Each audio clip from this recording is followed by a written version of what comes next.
looking live at Faurot Field in Columbia, Missouri, where the top-ranked Nebraska Cornhuskers will defend their #1 ranking against the surprising Missouri Tigers. Nebraska is an offensive machine. They lead the nation with an average of 500 yards a game. Tom Osborne's defense isn't too bad either. In their last 3 games, Nebraska has given up only 1 touchdown. Jason Peters, a defensive tackle, is one of the ringleaders. And for the final time today, the good folks from Missouri and Nebraska are cheering for the same thing. Good food at the tailgate party. Welcome, everybody, with Dan Fouts. I'm Brent Musburger. One thing is for sure on this Judgment Day, you're going to have to be a real good football team to deal with Nebraska. They are tough, partner. Trying to find a weakness in the Nebraska team, can't really find any, Brent. On offense, Scott Frost, Joel Makovic, and Amon Green, 400 yards a game on the ground. But we all know it's defense that wins title. You talked about Jason Peter. Well, there's Grant Wistrom, too. Both those guys were members of the back-to-back championship teams. That's where they want to get. And here at Missouri, it has been a great turnabout. Quarterback Corby Jones and coach Larry Smith have led them back. They have helped guarantee Missouri's first winning season since 1983. That is 13 frustrated losing years here in Missouri. And now an opportunity to compete with the team of the 90s, the Big Red Machine from Lincoln, Nebraska. It's Missouri and the top-ranked team of the nation coming up next on ABC. And judgment here for the top-ranked Cornhuskers of Nebraska. They come in to play an old rival, Missouri, and they have dominated Mizzou through the years, but the Tigers are ready now. They're on a 3-game winning streak. 4 weeks back, Corby Jones, a 20-yard touchdown run against Texas, and Missouri was on its way, 37-29. But at Oklahoma State, they had to rally late. Jones, 38 yards to Ricky Ross. Then in double overtime, it was Corby, number 7, a 15-yard TD run. Mizzou wins again. And then into Boulder, Colorado. They dominated the clock for more than 42 minutes, and they won going away 41-31. Now, moments ago, Jack Arute spoke with Coach Smith as he came out of the locker room. Jack? And Brady told me that in the locker room, he very quietly told his players, play and be yourselves. The same can't be said, though, for Larry Smith. When I asked him what it meant to him emotionally to be on the sidelines in this game, Brent, he couldn't answer me. He broke down in tears. That's the kind of emotional roller coaster that Larry Smith has ridden here at Missouri. But he's back, and they're back here today in Judgment Day to try and beat their foe, Nebraska. And on the other side, the man who won 250 games faster than any coach in history, Tom Osborne. Did it last week against Oklahoma. The Big Red Machine. And until proven otherwise, this, in my opinion, is clearly the #1 team in the nation. I don't care how many telephones or graduates you got. You got to beat this team on the field, ladies and gentlemen. That's where it belongs. And Chris Brown, number 35, will kick it off for the Cornhuskers. Ricky Ross and Devin West are standing back at the 4-yard line, and we'll be underway here in Columbia.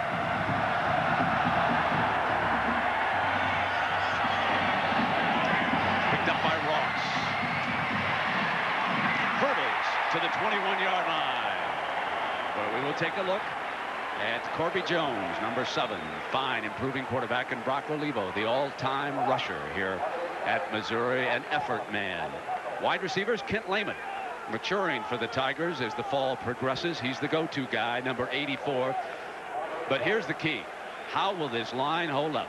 Travis Beeble, can he get the job done against Wistrom today? We're about to find out. The first play of the game now for Corby Jones against this great Nebraska defense. 1 touchdown in 3 weeks. Straight eye. Jones going to throw it on first down. Gets one-on-one and a completion. Number 84, and there is Lehman making the first reception, so it didn't take Jones long to get the ball up against this defense. They know they can't sit in and run against Jason and Grant Wistrom all day long. perhaps two of the finest defensive linemen in college football today. Octavius McFarland scooped up a fumble against Oklahoma and sent Nebraska on their way a week ago. Erwin Sweeney is number 16. He's a freshman. He's over on the left corner defensively right now, lining up. Missouri is going to test him. They show 8 in the box right now, and Sweeney goes with a motion man, and Olivo with his first carry, and it's a first down, Missouri.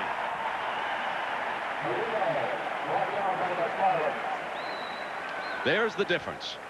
The first 6 games, when they were struggling, they rallied after a nightmare of a loss to Kansas State. And over their last 3 games, 495 yards, Dan. And Brent, you talked about the time of possession that they had last week against Colorado. Well, that's really been the key. Each game this year, they have had the advantage in the time of possession, and the key for them has been good plays on first down. And we're seeing a new type of down marker being used here today. And perhaps Brock Olivo came up a little bit short. Jerry Burns, the offensive coordinator, told us yesterday that it's important to get good yardage on first down, but in order to keep drives alive, you got to convert on these third downs. So here is the 3rd and inches. And they'll show a split back formation with Ron James offset a little bit and Olivo the tailback. And right straight ahead goes Corby Jones. Jones, the junior from right here in Columbia. His daddy is the defensive line coach of the Tigers. His daddy, Curtis Jones, played here at Missouri as a 220-pound defensive end. Well, that's what Corby weighs right now. And this field, as you can see, has been torn up in rain during the week. And it's real soft in the middle of the field between the hash marks. They go to a jumbo lineup using Chris Meredith as an extra tight end, wearing the number 99. Corby keeps it, and Nebraska jumps on him, and Corby dives forward to the 32. Octavius McFarland there, number 4, making the read for the Cornhuskers. Both these teams on offense are very similar. In fact, Larry Smith would like to pattern his team after what they do up there in Lincoln. You can see that the big thing here is the fact that you can run the ball on the ground. You're going to be successful here in the Big 12. Sweeney, the freshman corner, is locked up to the left or the short side of the field. This is 2nd and long. And they break across. That's the tight end, Eddie Brooks, who jumped the snap count for Missouri, and this will be a costly 5 yards. Eddie Brooks is in the lineup because he's a good receiver. Prior to snap, ball start. Offense, 5-yard penalty. Repeat 2nd down. And he was on his way to the secondary on a pass route. A little too soon, though. That's John Laurie from Emporia, Kansas, who's our referee today. His umpire is Richard Wittenberg out of Lubbock, Texas. Coach Osborne looks on across the way. Chance now to close down the Missouri offense after 1 first down and get their first possession. 2nd down and long for Corby, who's changing up at the line. He's looking at 1 deep, and now Sweeney backs off the line. They're pressing with Brown at the top, and timeout is going to be called. Corby Jones was about to throw apparently into the teeth of that defense, and Larry Smith told us yesterday that if he sees something he doesn't like, doesn't want, use the timeout and come on over to the sideline and we'll talk about it. Rather do that than serve up an interception down here. So we will take a break. Just underway here in Columbia. No score. We'll be right back. 16, and Dan, you don't have a play like that for a Nebraska defense. Well, it's important that they just get half of it and try to pick up the other half on 3rd down. So here we go. Corby Jones under center. Straight eye behind him. 2 wideouts and a tight end. Lehman's his motion man. And they'll chase with Sweeney, and Corby's going to keep it, and they didn't get close to half. McFarland checks in on him first, and Peter jumps in second on him, and nothing doing. And now you're in 3rd and a bunch. Real tough to run an option against Nebraska. They play against the option all the time. In fact, Nebraska's toughest game on offense each year may be their spring game when they're going against their own defense.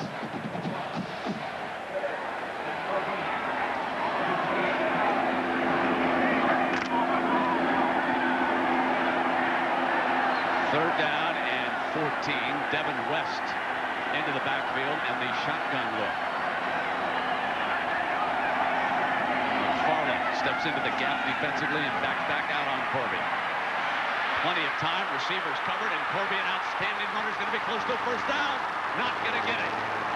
Great defense at the 40-yard line by number 22. Made it extremely close over there. Ralph Brown, the sophomore corner, coming up right at the marker to bring Corby down. That is a big-time defensive play.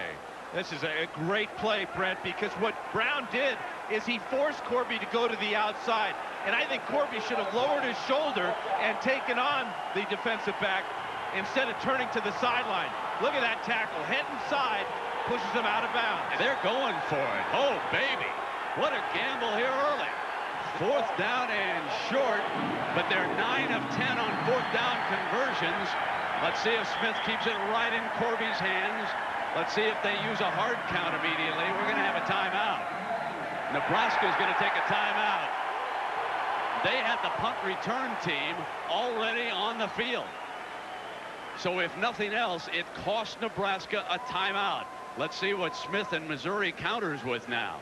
Well, the one thing that Missouri has in their favor is they have some huge running backs. Ron James, the fullback, 275 pounds. Look for Brock Olivo to line up in the deep I behind James, and maybe they'll even put in Devin West or Ernest Blackwell to form a jumbo backfield. And then you got to count the quarterback. Corby Jones was picked up the first down on 3rd and short earlier in this drive. So they have a lot of big guys and a lot of options that they can use in this situation. I'll tell you one other option they've got. Corby Jones from the shotgun can punt it. On 4th down and short, if they do not show a deep man, Corby Jones is one of 3 punters on this Missouri team right now. And if they can get an open field back there, he may go for it. Although I am sure the Nebraska coaches are reminding the defensive backfield of just that possibility right now. Well, the one thing, if Jones goes back into a short punt formation or shotgun formation, then now Jones is in there. They are going with the power I formation. Ernest Blackwell, James is in there along with Olivo, and here they come.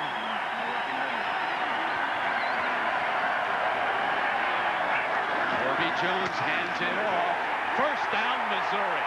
They answer the first test with Ernest Blackwell, the senior from St. Louis. And Smith and Missouri serves notice that they will not back down from number 1. Here they come. This offensive line has just done a great job these last 4 games now. Watch the surge as they come off. Hamburger, Nehmeyer, and then the big fullback, Blackwell, picks up the first down rather easily. Olivo gets about as deep in that backfield as any tailback we've seen this season. He's a good 8 yards behind Corby. Long reach. Corby sprints out right, going to throw it to an open man. It's Brooks. 35, 30, 25, out of bounds at the 22. The crowd alive in Columbia on the opening drive for Corby Jones and the Tigers. It's a play action fake, and from the far side here, that's the backside tight end. This is number 3, Eddie Brooks, coming out of the backfield. It's a huge gain for Missouri as they just have a whole lot of momentum and confidence operating with number 7 right now. Mike Brown and Sweeney caught up in the coverage, and Brooks comes free as the clock comes on down. 10:23, the best defense against Nebraska. Keep possession of the ball. James to the 18-yard line. And again, that clock continues to tick away. The big red. They haven't touched it yet here this afternoon. A key 3rd down conversion on 3rd and short, and then the 4th down and 1 when they come up with the big line, the big backs in the backfield, and give it to Blackwell. But they have 4 running backs that can do a lot of damage, plus number 7. So against Osborne's defense, they've taken it down more than 5 minutes already. 2nd down and 7 for the Tigers, and Corby changes it up. Olivo gets so deep, has to come up to get a quick count on it. Short drop, going to throw the fade for the corner against Brown, incomplete. Kent Lehman, the intended receiver, and Corby wanted him one-on-one for the fade. This offensive line has been run blocking extremely well last couple of games. Well, today they're giving Jones a lot of time to throw as well. Quick three-step drop that time, and Corby just overthrew his receiver. That might have been a jump ball situation in the corner of the end zone. How about this for ball control? Right now, 11th play coming up, Brent. And the clock down at 9.5 minutes against Nebraska. Third down and 7. That's Olivo. And motion. Corby's going to throw in a hurry. Spins away beautifully. 20, 15. Goes for the first down and out of bounds. At the corner.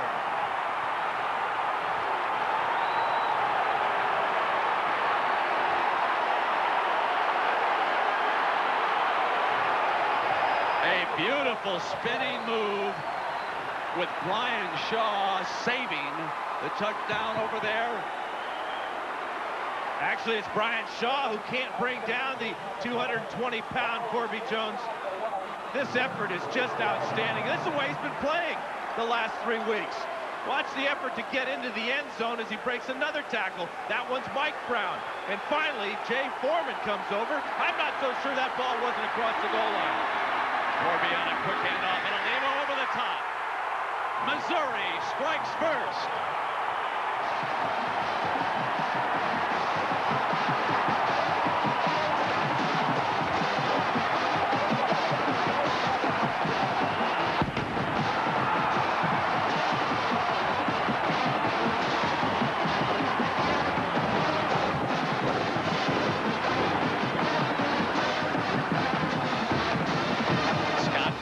Attempting the extra point.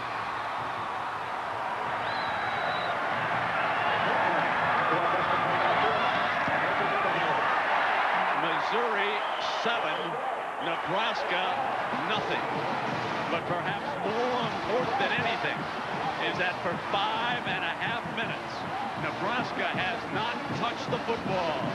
Brock Olivo, the all-time leading rusher at Mizzou, over the top for the game's first score. Judgment day indeed for Nebraska. Missouri 7, Nebraska nothing.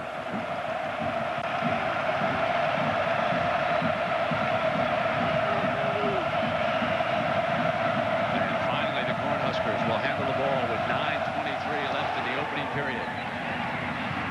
Short and high, Walker from the 9, 20. Down at the 25-yard line. So Scott Frost, number 7, will bring the offense out here for Coach Osborne. Amon Green, over 1,000 yards rushing. And our Chili's lineup also features Joel Makovica at fullback. Kenny Cheatham, number 6, steps into that starting lineup today for the Big Red. Behind their usual assortment of great offensive blockers, Josh Heskew played awfully well against Oklahoma a week ago. Here's the first down. Great option team. Frost, Makovica, and Green. Sheldon Jackson, the tight end. And Frost going to throw on first down. Cheatham reaches down, incomplete. It'll be second down and 10. The front four for Missouri defensively today. And this is the group that must hold up. Marquise Gibson has been a great rush man, but is he big enough against this stout offensive line? We're about to find out. Huge change at the linebacking core. Kevin Ford moves back to bandit. He was an inside man a few weeks back. And in the defensive backfield, Wade Perkins, number 22, draws the start today. Bobby Newcomb. Out wide is a receiver. Frost runs the option. Here's a pitch to Amon Green, and he's blasted after a 1-yard gain. Barry Odom and Justin Wyatt, number 39 and number 90, are there defensively for the Tigers. This is a great start for the Missouri defense, almost as good as their offensive start was. Watch the speed here. You talked about Wyatt as he and Gibson run a stunt at the top of the screen. Gibson takes away the inside, and there's just no place for Amon Green. Third down and 8. for the Huskers. Now option to the wide side. Naman Green trying to catch the corner. And he is out of bounds at the 37. That's a first down for Nebraska.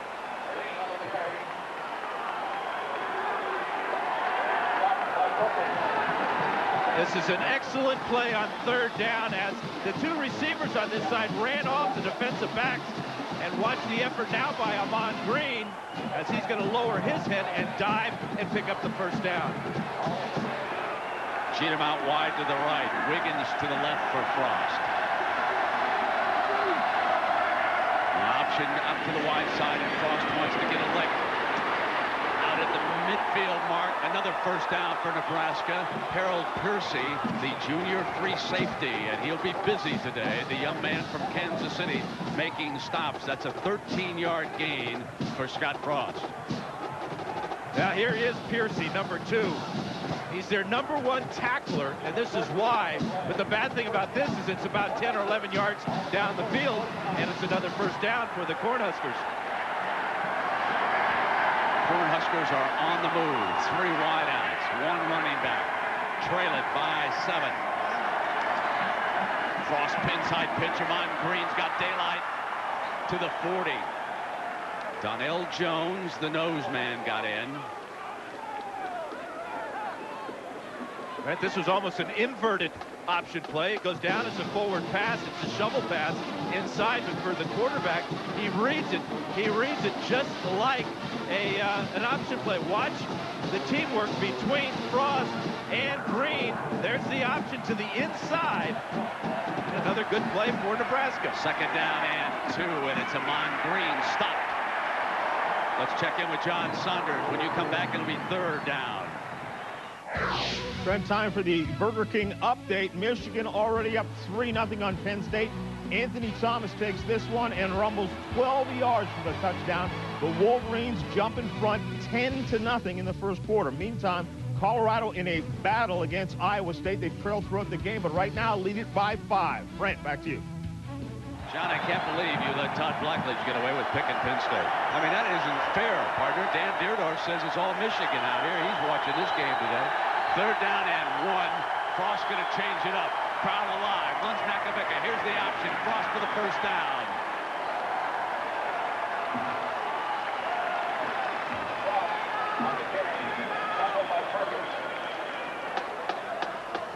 The Missouri player is injured and down at the 38-yard line.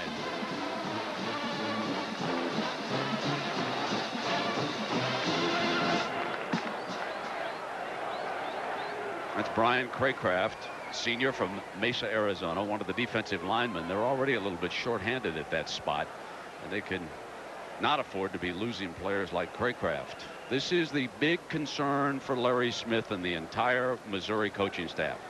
Can the defense hold up against Nebraska here this afternoon? That was the number 1 issue. They were pretty confident coming into this game that the offense could move the ball, and I think we saw why on that last series when they consumed more than 5 minutes and marched in for a touchdown. But for Moanke, the defensive coordinator there in the glasses, and the rest of the staff, the issue becomes one of trying to stop a team that is averaging 500 total yards a game. Scott Frost got hit right on the top of the head. He got up. He objects to that. Watch him point at the perpetrator over there. He certainly should object to it. He was on his way back to the huddle. Talk about a late hit. And Kevin Ford was the guy. But, you know, the thing that Anke told us about, too, Brent, is that when you prepare for Nebraska, because they have so many ways of running the option, it's almost like preparing for a whole season in just 1 week. The one thing Tom Osborne will do with his team each year is rejuvenate his offense and give them more types of option plays to run. And nobody in the nation does it better than Osborne's team. Sophomore Steve Erickson checks in at defensive tackle. He's a young man out of Dallas, Texas, about to be tested on first down, quarterback draw. And Frost to the 31 with Erickson hanging on. So right away, number 94 gets in on the action. Yeah, he's been playing quite a bit lately. They've been running in Erickson and Jeff Marriott because of what you talked about. They get worn down at certain parts of the game. And when you go up against Nebraska, they have so many players. their second offensive line is almost as good as their first offensive line. Jeff Lake, who's been a bit nicked up, checks in along with Lance Brown, who is the wingback. And Frost here on 2nd and 5. Brings the option. Now the pitch to Ahman Green. Green for the first down. Free. And finally out of bounds, but inside the 15-yard line. Easter, the strong safety from Houston, pushing him out. But you can see now the Big Red marching down the field. That's 18 more yards. Watch the strength of Ahman Green as he's going to break the arm tackle of number 90, Justin Wyatt. And Wyatt's a big man, but Green, with good leverage that time, gets down all the way inside the 15-yard line. First down and 10 inside the 15. Makovic on a spinner for perhaps a yard. A young man who has not lost any yardage yet this season. And of course, he shouldn't be losing too many yards from that up back or fullback position, but that time Al Sterling stopped him about as close to the line of scrimmage as you can make it. Makovic a week ago scoring 3 touchdowns. Dan, you had a very good point. You've never seen a fullback walk in untouched as many times as Makovic did a week ago. He had 3 touchdowns. One was from about 5 yards out, another one from about 35, another one from 32, and he was not touched on any of them. Cheatham and Newcomb are the wide receivers, and they're showing bump and run on Newcomb. I hope the corner can run on him, and a penalty flag is thrown by the referee. Vershawn Jackson moved across. False start. Offense. 5-yard penalty. Repeat. 2nd down.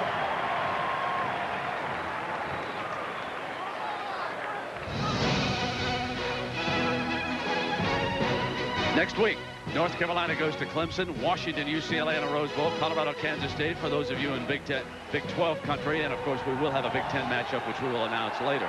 Now with the penalty, it is 2nd down and 13. High snap, Frost brings it down. 6 points. Not to be denied. Scott Frost into the end zone.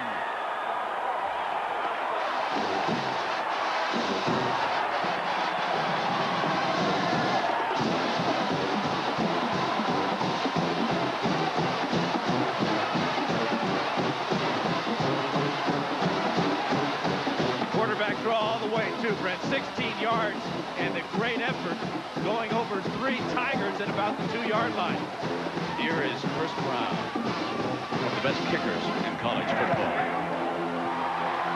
When you want to argue about who's number 1, do not overlook the kicking game and do not overlook the improvement of number 7. Scott Frost is quickly becoming one of the most dangerous all-around quarterbacks in the game. Watch this run. It's like Marcus Allen. Take it on in, number 7. And we're tied.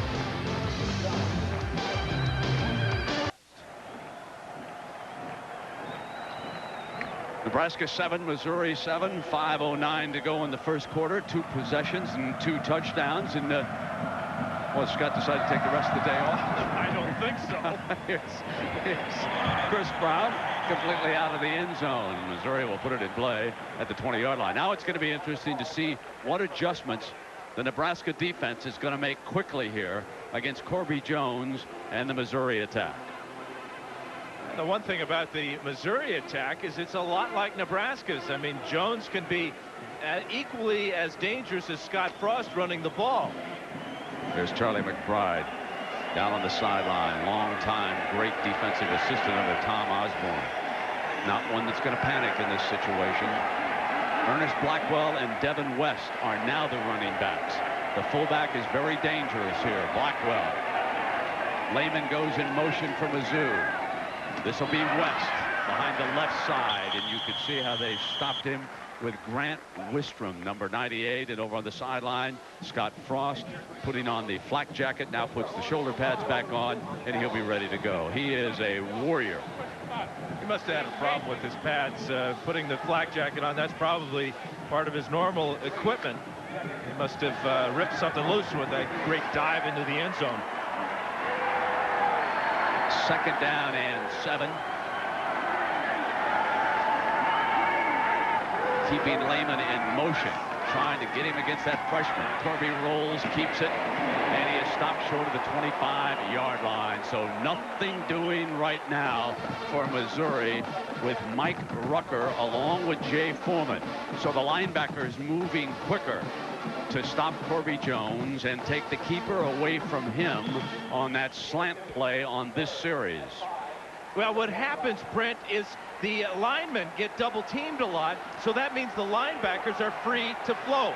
Nobody gets a very good block on number 44. Chuck Foreman's son. Fine young linebacker. 3rd and 5. Now Jones roll left.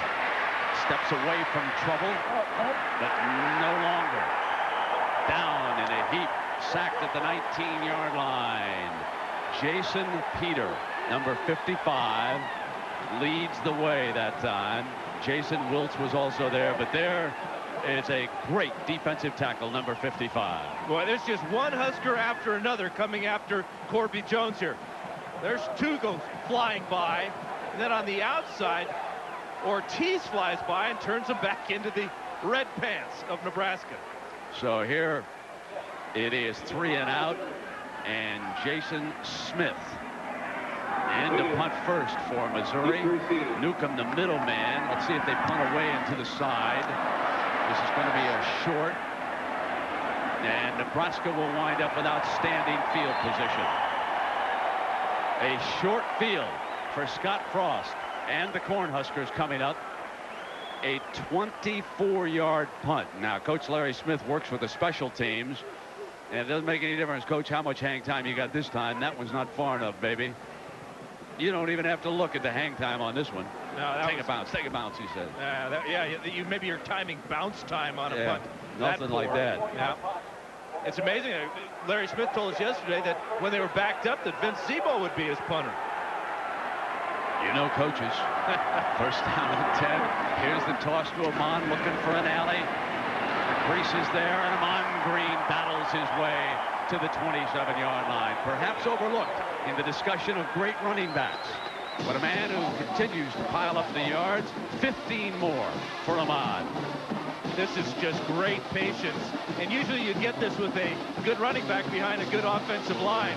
Look at that. Makovica gets into the mix. And it's another big gain for Amon Green as he's almost halfway to 100. 2:42 to go. Score is tied as Missouri struck first here in Columbia. Now the Cornhuskers bobble the snap. Now a late handoff to Amon. Slowed down at the 21-yard line. Still picked up 6 yards on that carry. When you go back to that punt, and even before that, the sack of Corby Jones of 7 yards, and you see how important field position is. Last week, Nebraska had an incredible field position against Oklahoma. They come back, they answer the opening touchdown by Missouri with a nice 74-yard drive of their own, and now on offense, they just have to go half the field. Shevin Wiggins and Matt Davison in on offense. They're the wideouts. Here's Makovica. There's the play that netted 3 touchdowns. This time it nets a first down inside the 15-yard line, and Piercy, the safety, making the stop for the Tigers. Now for a 235-pound fullback, Makovica has pretty nifty feet. Little belly play here. Makes a couple of moves there. Gets all the way to the safety and all the way inside the 15.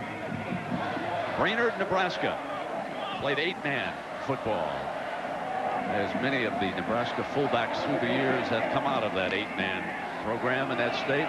1:30 to go coming up on a first down and 10 for Nebraska inside the 15-yard line. 7-7. Scott Frost on a keeper again, cuts back into the middle, and he's going to be down at the 2-yard line. He is an awesome runner because he's not scared to take punishment. He's unbelievable. He takes you on like a fullback. Well, remember the shot he took from Kevin Brown earlier in the game when he was getting up off the ground? I think he's mad. And when you add a little anger to athletic ability like that, look how far he takes Shad Chris down the field after contact. What he's accomplished already today, averaging almost 10 yards a pop and scored 1 touchdown. And at 1:11, we've got a timeout called by Nebraska. Frost wants to talk it over with Coach Osborne and the staff on the other sideline. So a reminder, tomorrow's programming coming your way on ABC. The Thrifty Car Rental Skate America show starring Tara Lipinski at 1 Eastern time, 3 Pacific. And the Lincoln Mercury Kapalua International, the final round. Davis Love has always made it over there to Hawaii. Playing our friend Mark Rolfing's tournament over there. He'll be up amongst the leads. You can bet on that. Always plays well in that tournament. 1:10 to go. It's 7-7, but Nebraska is threatening to storm in again. Smith still concerned about that defense. That was the big issue coming into this game, but his punter betrayed him the last time out too, giving Nebraska outstanding field position. Well, there are the Big 12 rushers, and there are some good, no-make-it great ones. Ricky Williams, 4 consecutive weeks of 200-plus yards on a team that's gone 1-3. Amon Green with 13 touchdowns. There's Corby Jones and Scott Frost. The 2 quarterbacks are 3 and 4, and the 2 are probably vying for the Big 12 quarterback of the year right here in this game. Amon Green and Legate in. Green stopped short. Could not battle his way into the end zone. Stopped at the 1-yard line on the first down handoff. And that was a heck of a stop with Piercy, number 2, in from that safety spot, making another stop. Yeah, that really was a great job of 2 men finding the ball carrier and making the tackle. Piercy really lowered his head and made a great play. He's been a standout defensively, but he'd like that defensive line and the linebackers to start making a few more stops. Here's your 2nd down and goal. Remember Makovica, but this time Frost is hit, spins away to the right, and touchdown Nebraska. Delayed call. They waited to see, and Frost scores his 2nd touchdown of this game. And 12th this season, but it's the effort here, Brent. You called it. He gets hit right there short of the end zone, but he spins across and clearly gets into the end zone for his 2nd of the day. I guess the lesson here is don't make Scott Frost mad. Indeed. When you see him start to undress on that sideline, beware.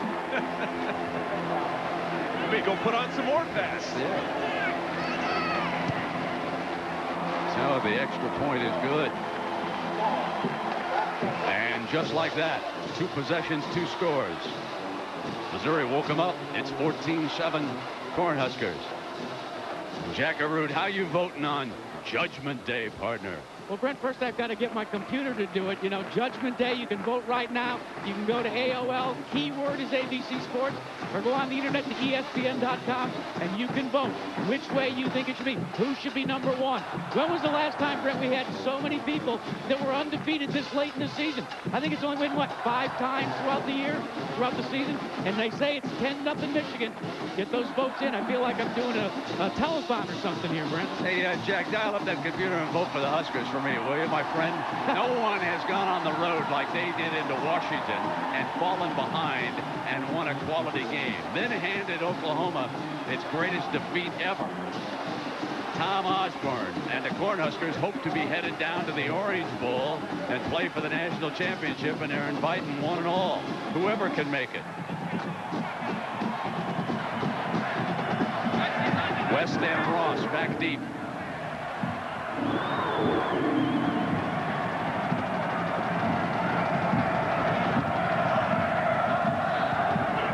On the ground, high, tough bounce. Ricky Ross has got it, sprints left, 25, alley, 30, 35. Brown blocked near midfield, and number 3, a defensive starter for the Huskers, Eric Warfield, may have saved the day for Nebraska. Chris Brown was coming over on the play, and he was blocked. And he was blocked by Devin West, number 32. 47-yard return now for Ricky Ross. Look at the effort out in front there. That may have been an illegal block, but Ford did turn his back on the blocker. And that's exactly what Missouri needs, is a short field. And they've got one, Dan, 48 yards. Let's see if they can make it work for him. Janes checks in at that fullback spot. He'll be lined up, and they show wide open. They flood with 3 wide receivers for Corby to the right. It's a passing game that's been improving. He's going to throw. Bouncer as the defensive pressure got to it. And he had no chance to throw the spiral out to his 3 wide receivers. What a defensive front Nebraska features. Take a look at Jason Peter. Look at him get off the ball, number 55. Now then watch him get his hands up. And that's why that ball came out bouncing. 6'5". Corby Jones about 6'1", maybe not quite that tall. Hey, my friend right down the road, Dick Vermeil in St. Louis, he better take a look at this Jason Peter. Man, this kid's an awesome defensive tackle. 2nd down and 10.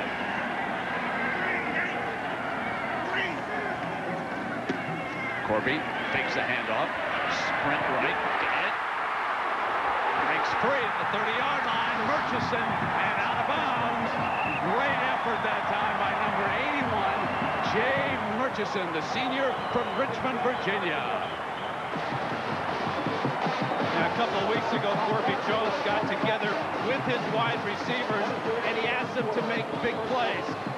This is a pretty good throw by Jones, and a great effort that he never saw by his wide receiver, Jay Murchison. Watch as he spins away from Brown. He gets a little help from his tight end and sets up the offense in good shape here at the end of the first quarter. Well, there's been a lot of hype about a lot of football games this week. But I'll tell you one thing. This one is as good as any through 1 quarter. 14-7. Corby Jones and the Tigers strike first, but Scott Frost, Tom Osborne, and the Huskers come right back, and it's 14-7. We'll be back. All right, and here it's 14-7. Nebraska with the lead. Charles Woodson. Oh, Dan Fouts loves that score. Keep him up to date on that one. Forget Michigan and Penn State. Get on that Oregon right away at New York. First down and 10. A fullback for Missouri gained a couple of yards. Ernest Blackwell, he's more of a running threat than Janes. Janes, the wide body blocker. So when 33 checks in, you can expect him to get right in the middle of the action. He mentioned Charles Woodson. Folks, there are 3 players who deserve serious consideration now. You know, you got to wait until November to see who the players are. Ricky Williams at Texas, Charles Woodson at Michigan, and of course Peyton Manning at Tennessee. There's your 3 ringleaders for the Heisman. 2nd down and 8, and Janes is in at that fullback spot. Corby going to show option and pull back from it. He's got a man wide open. Touchdown! Torrey Coleman.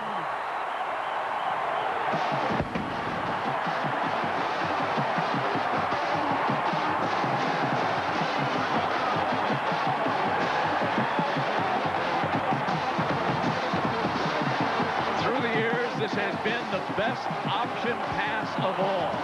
And I remember Tony Rice at Notre Dame using this to perfection for Lou Holtz.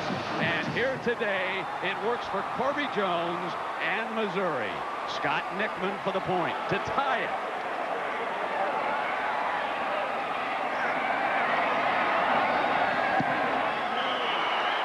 So for 3 weeks, Nebraska allows only 1 touchdown. And here in the first half, Missouri strikes and scores twice. Getting behind the secondary, Coleman is wide open. Great fake. You've got to be able to run that option. And he jumped it a bit, but he hung on. We'll be right back.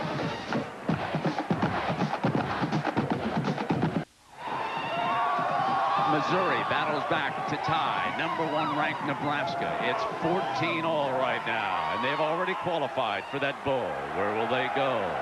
San Antonio, perhaps. Tucson, maybe. Honolulu. It's all up in the air now. On the ground, fielded at the 13-yard line by Walker. A flag is down. There is a flag on the return by Walker. And flag is way back at about the 40-yard line. Should be offsides against Missouri. It's a pretty good return by Walker.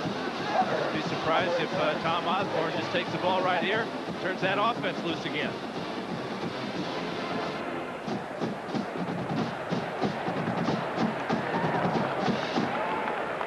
Pretty good symmetry in this game, Brent. The Tigers come out, they go 78 yards for a score.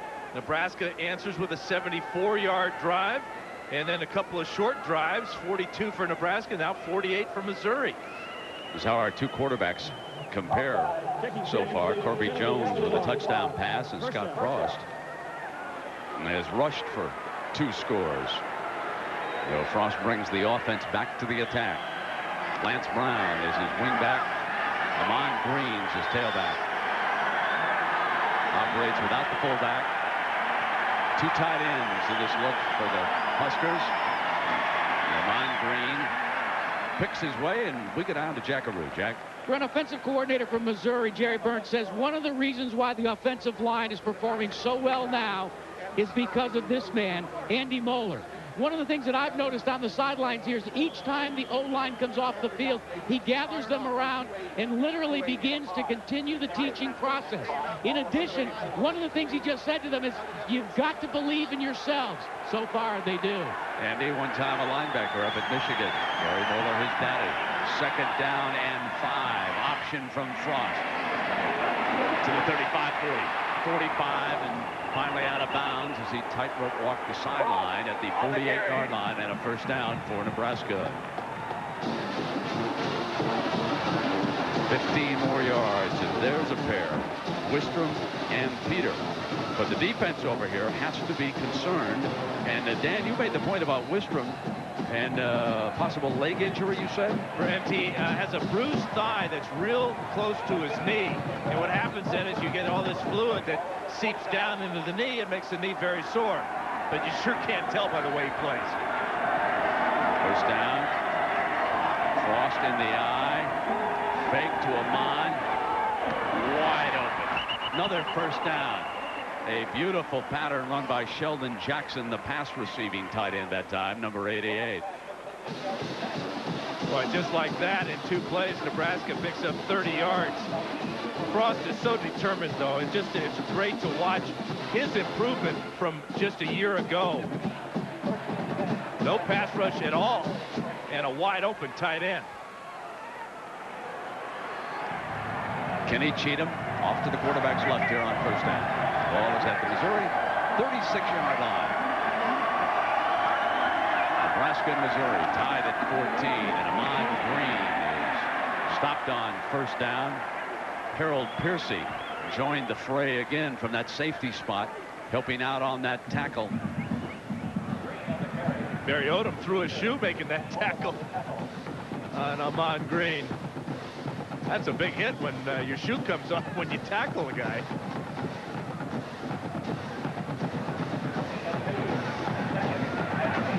So the Huskers offensive line will get down for the 2nd and 8. Wade Perkins, number 22, is the new corner. Frost option wide side, pitch Amon Green. Out of bounds, but inside the 30-yard line and short of a first down. So a 3rd down coming up here for the Huskers. That was Shad Chris, number 5. Certainly one of their best defensive backs. You know, Brent, it looked like Missouri did a good job of stringing this play out. Sam Joshua, number 51 there. But then you look up and Green gets real close to a first down. Even when Missouri seems to make a good play on defense, Nebraska's picking up yardage. 3rd down and 2.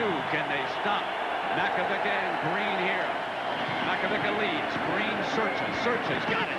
Inside the 20. Now breaks free. And Amon Green to the 7-yard line. Almost turned a first down into a touchdown run. 21 yards.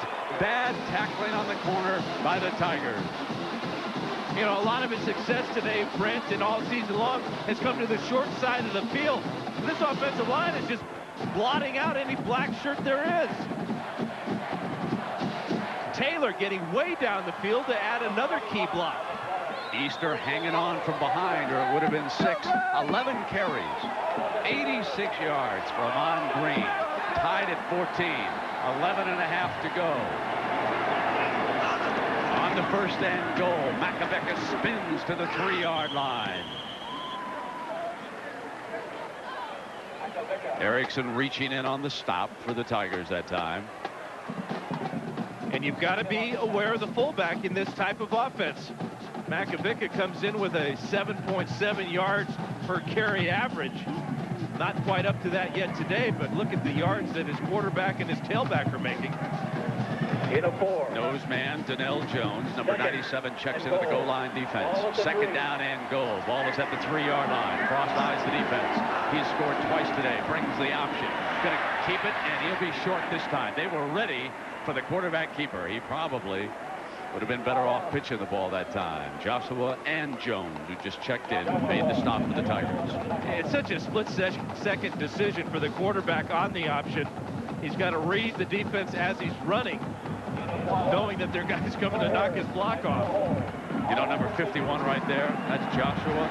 He's the only player on the Missouri team who was alive in 1973, which was the last year that Missouri beat Nebraska in Columbia.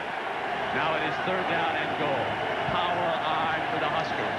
Frost with a penalty flag walks in, but there's a penalty flag thrown by the referee behind the formation. So it could have been an illegal formation and a shift by Nebraska that time as that man threw the flag. Uncharacteristic that Nebraska would have two men moving at the same time, and especially Amon Green and Joel Makovic. I think Makovic was supposed to be moving, but watch number 30. Here's Green, and here's Makovic. Makovic is supposed to move, but watch Green. He's not supposed to do that. That's two men moving, and you get that yellow hanky flying. They thought they were playing for Saskatchewan or Calgary. They beat Saskatchewan or Calgary any day. Anybody else north of the border, I think. They're down and goal for Osborne's Huskers from the 7-yard line. They show that double wing formation that they used against Oklahoma. And they blast straight ahead with Amon Green for the touchdown. 7 yards for Amon.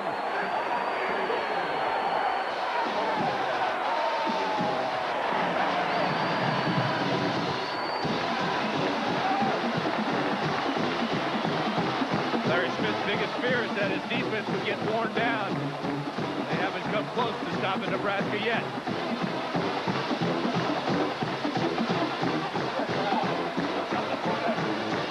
Here's Brown again. And he boosts Nebraska back into a 7-point advantage here. Larry Smith, 21 years a head coach. After he was dumped by USC, he sat out a year. How big a mistake was that for the Trojans? We'll be right back. The ABC Sports presentation of college football is brought to you by Marriott Hotels, Resorts, and Suites. We believe when you're comfortable, you can do anything. Chevrolet Trucks, the most dependable, longest-lasting trucks on the road.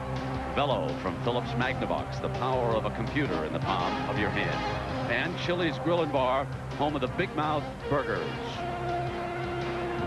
21-14, Nebraska in a wide-open affair here in Columbia, Missouri. 10:08 to go in the first half. Meanwhile, Michigan running roughshod over Penn State.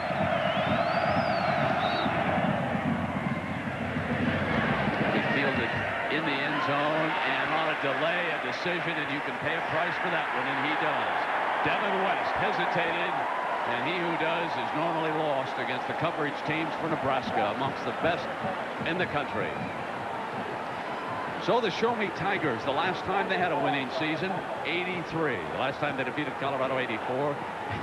They don't play Texas every year, folks, but it was 1916, and they will go to a bowl this year, regardless of what happens here today, and they've been fun to watch, let me tell you that. 9:30 to go.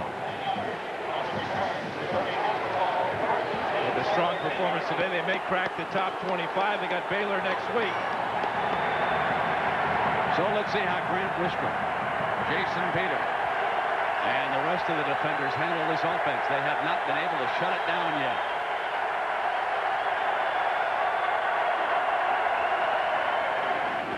Olivo on a cutback with Jason Peter hanging on at the 15-yard line. Now, here's how Coach Smith told us yesterday that he wanted to come out against the Nebraska Cornhuskers. I don't think that they'll catch us flat. I think right now we're playing good football, and it's nothing fancy. Basically, all we're doing is we're fighting and blocking and tackling, but the biggest thing is we're fighting for each other. And we get into a game tempo now, and it seems like the best comes out. And so I don't think we'll come out flat. Well, they certainly have not, putting 2 touchdowns on the board against a team that had given up only 1 in 3 weeks. Deep drop, going to throw it again. Corby's got a man wide open, and he puts it right in the hands of number 4, Ricky Ross, for a first down for the Tigers. How about this young man, Corby Jones, Dan? What's your feeling about him now? We saw him earlier this year, and Ohio State shut him down. You know, I asked him yesterday, what would you rather do? Would you rather run for a touchdown, or would you rather throw for one? And he broke into this big grin and said, man, I'd rather throw for one, because all I've heard for the last couple of years here in Columbia is that I can't throw. Well, he's 5 out of 7 right now for over 100 yards. McBride cannot be happy with the space he's been giving the Missouri receivers defensively. Very unusual for the Huskers. First down and 10. Jones going to back out. He's got 2 men open this time. Incomplete.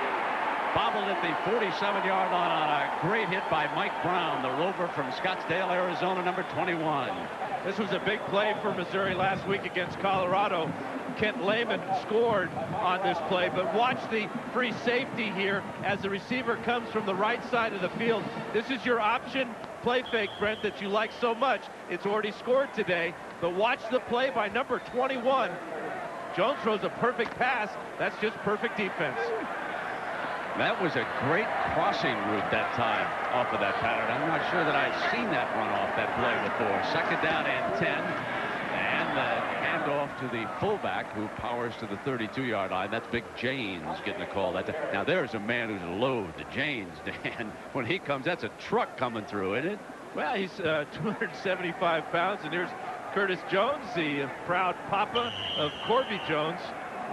Played a little defensive line here at Missouri alongside a teammate of mine in San Diego, Russ Washington, who was inducted into the University of Missouri Hall of Fame last night. Congratulations to Big Russ. Indeed. Third down and 6. Corby's back in that shotgun look. Nebraska brings a blitz at him, and Corby throws it down the middle, has to throw in a hurry. He's got a man at the 30-yard line. Ricky Ross again. Eric Johnson was the blitzing linebacker that time. There was no time. Corby arched it. It's 36 yards against Ralph Brown, the sophomore cornerback. Kirby did this against Oklahoma State, where he just lofted the ball up in the air for Ricky Ross, and that one came down as a touchdown. Ross out-battles Brown for this ball, and lucky for Nebraska that Ross loses his footing here, or he's in the end zone. Great concentration to make the catch. So Corby Jones driving Missouri for Larry Smith through the air. 7:13 to go. First and 10. The Tigers against number 1 now. And Jones hands off to the fullback. Blackwell checks back into the game. Down at the 27-yard line. Into the heart of that defense. Keeping them honest. You know, on that last play, there was a great blitz pickup by the running back. Dan, watch Brock Olivo on this play. Well, here he is right here, number 27. This guy does it all for Missouri. Works on special teams and now gives his quarterback time to throw the bomb. And Eric Johnson, the junior linebacker, could not get there. Second down and 6. Rod James back in at fullback for Missouri. This is more yards than the Cornhuskers give up in a game here in the first half. The way Corby's got it rolling. Good fake. In trouble, though. Down at the 39-yard line. Mike Rucker coming in from that other side, along with Grant Wistrom, getting the job done. And that sack will put Missouri on the other side of the 30-yard line. It'll be third down and 13 after the 7-yard loss. That's a pair of 7-yard losses now for Corby Jones. Watch how fast Nebraska players get off the ground. Wistrom does not allow himself to be held or tackled there. He gets in on the sack. Now let's see what Corby can come up with. Nebraska shows pressure. They like to come in this situation. Right back to Corby. They're going to throw the flare to Olivo, and it's defended, but he breaks a tackle. 25, banged out of bounds at the 22-yard line by Mike Brown. Short of a first down. That's 11 yards. It leaves them 2 yards shy of the first down. But what it does is it puts the field goal kicker in range. Nickman will now try a field goal instead of bringing out the punt team because of this effort. Breaks the tackle there, and then a big hit coming by number 21, Mike Brown, right there. But that sets up Nickman in very makeable range. If Nebraska shows pressure, what a great spot for a fake field goal. But they've got a man standing back at the linebacking position, and Nickman's going to go ahead with the kick. And he's got it. A 39-yard field goal. Nebraska leads Missouri, but the Tigers chip away again.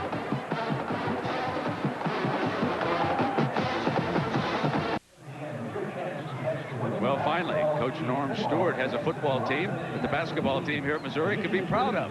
Coach, a big-time football fan. He's been around today watching, moving around the press box. Basketball team will be getting ready here soon for everybody across the country. Great time of year. 5:25 to go, 21-17. Missouri after the field goal. Kicks it to the 1-yard line. To the 10 is Joe Walker. Walker cuts over to the left. Down at the 23. Well, Jack Arute, Corby Jones is showing us a whole bunch here today.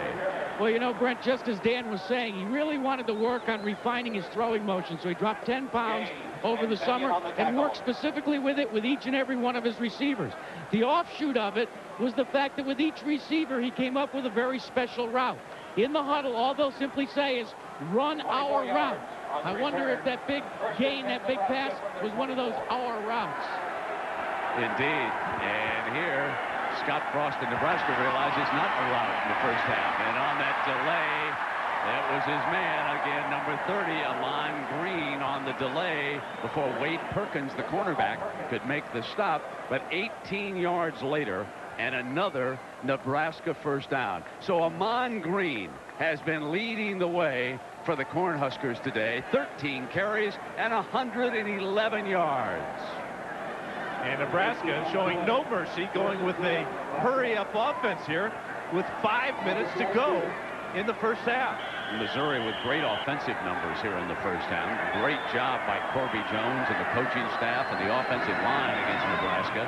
Here's Amon Green to the 47-yard line. A little bit shorthanded at that I-back spot at Nebraska. That's been one of the most famous positions in college football. Lawrence Phillips, of course. He's right down I-70. Rams with a tough one tomorrow up in Green Bay. Unfortunately, they'll go there with Orlando Pace sidelined by a knee injury. So Wayne Gandy moves over to the left spot. Fred Miller comes off the bench for the Rams, who looked awfully good and lost a toughie in Atlanta last week. 4.5 minutes to go here in the first half. Cheatham checks in at wide receiver, and Bobby Newcomb, the whiz from Albuquerque, New Mexico, number 12. If they can just put the ball in his hands, they won't this way. And Amon Green crosses the 50-yard line. We'll see where they spot it. He's going to be close to a first down. They have just so many ways to beat you with their offense. They can run the option. Frost is having a huge first half. They can throw the ball, and you talked about Newcomb. He came out of nowhere last week against Oklahoma with a 40-yard touchdown catch. Well, I know that's a story that you wanted to know more about. A young man who was born in Africa and moved over to New Mexico and, of course, was recruited by the Cornhuskers. And looks like he's going to be a dandy. Still would like to try quarterback. I think they will. All right, first down and 10. And Frost keeps it. Big gap. First down for the Huskers. Ball is whistled dead. I think you can hear the whistle before the ball came free. There was no question about that call by the officials. A 12-yard run for Scott Frost. Dan, let me ask you this, because you played so many great years in the NFL, and it's a question about Frost as a pure thrower, which is what the NFL likes. What would you do with this young man? He's such a good athlete in the NFL. Well, I think he's a potentially a safety in the NFL. I like the fact that he's a tough guy, doesn't shy away from contact. People are booing because they see the jumbotron here. They think it's a fumble. But I think Frost has a future in the NFL. Not at quarterback. I think he's on the other side of the ball. Yeah, clearly the whistle was blown. I suppose we have the advantage of hearing it. Intercepted. Chris is standing there, and Shad Chris with speed brings it to the 40, 45. Penalty flag down at midfield, as Shad Chris may have just made the biggest play of the first half.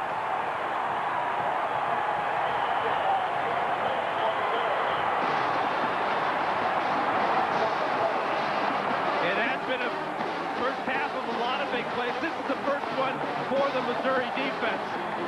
You're right, Brent. Watch Chris just stand here, wait for this ball to come down.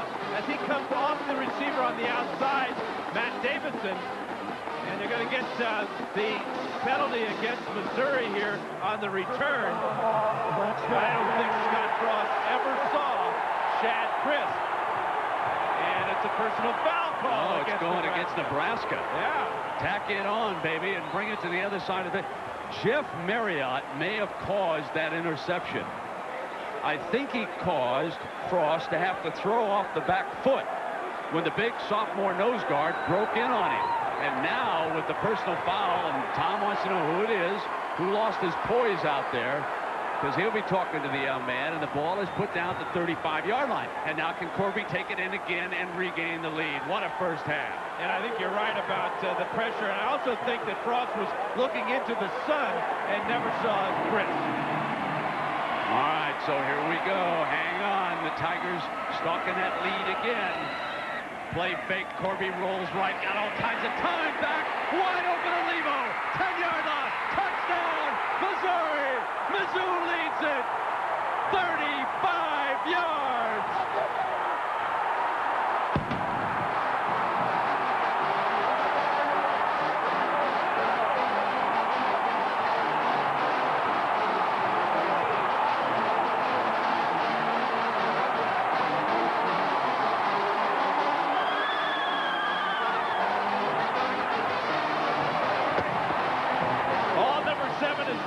First half, Brent, is 8 completions for 2 touchdowns out of 11 throws, 183 yards, and you've got to kill a team after you get a big turnover. That's what Corby Jones did. There's Nickman, perfect.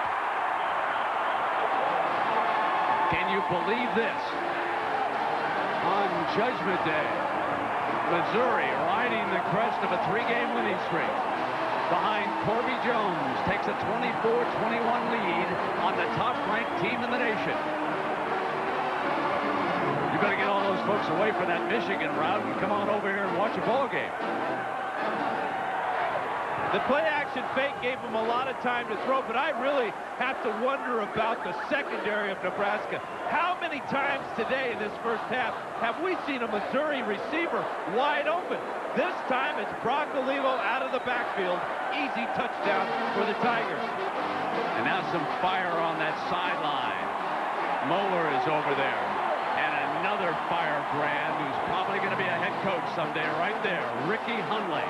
Trying to get them fired up, keeping their head in the game right now. The associate head coach. Everybody's alive in Columbia. What a great job by this coaching staff and all the youngsters on this football team after that nightmare of a defeat at the hands of Kansas State. The players got together, met alone. The coaches got together. They reviewed everything, and they have not lost since. And now they lead Nebraska 24-21. This is the feel-good story of the year in college football. Folks, this is like Northwestern coming alive. This will be fielded at the 4-yard line. It's Walker again. Breaks free at the 30, and short of the 35, and he battles his way right to that 35-yard line, where it'll be Scott Frost and Jackaroo Well, Brent, you were talking about Mo Anke right there and Ricky Hundley. Well, Anke and Hundley have been marshaling the defensive people over behind the bench, and they've been literally trying to carry them along emotionally. That's their big concern. You know, Larry Smith is concerned about keeping the defense in the game. Well, Ricky Hundley right there would go up to each and every player and say, we're still in it, stay with it, individual effort. One of the great performances of the year, 24-21, Missouri leading. Scott Frost keeps it and bangs to the 42-yard line. Number 7, the senior from Wood River, Nebraska. You folks back there in that state know the story. One of the great high school quarterbacks of all time in Nebraska. Went out to work with Bill Walsh. Stanford moved him to safety. They were changing coaches. Walsh under fire out there. He transferred back. It was difficult replacing Tommy Frazier last year, but he's come along this year very well. And Correll Buckhalter, number 36, the freshman, checks in at I-back. Gets the toss, short side. Oh, at the 40-yard line. Nothing doing for Buckhalter. Al Sterling, number 48, delivers the message. And the guy Al Sterling replaced at middle linebacker was Kevin Ford. That time, the both of them teamed up and put a heck of a lick on the true freshman. Not many times will you see a Nebraska running back heading backwards. So it is 3rd down and 6. Shotgun for Frost and the Cornhuskers. 4 wide receivers. Scott pulls it down. Left fire, bounces it. Incomplete. It is 3, and let's punt it.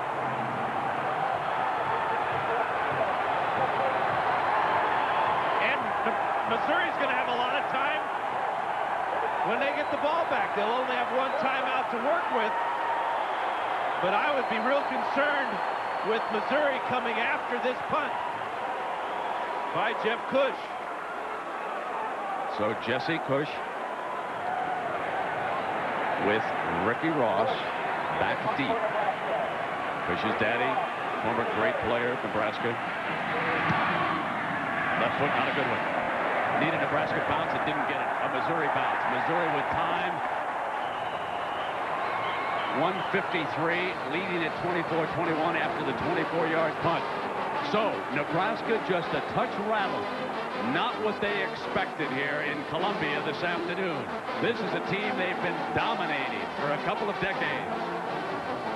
But it's your mirror image that you're seeing on the other side of the ball when you look at the Missouri offense. Big, strong offensive line, very mobile quarterback in Corby Jones. But it's been the passing of Jones that's been the difference in this first half. That is amazing. Already 24 points in one game today. And Corby back and ready to go at it again.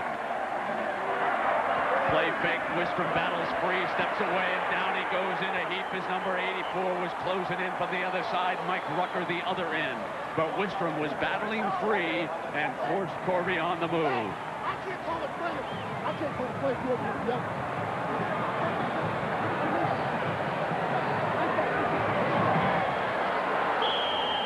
No, Corby, I think, told him he couldn't hear the play. Dan, is that possible? Well, I think that what he was talking about is he couldn't call the play for some reason.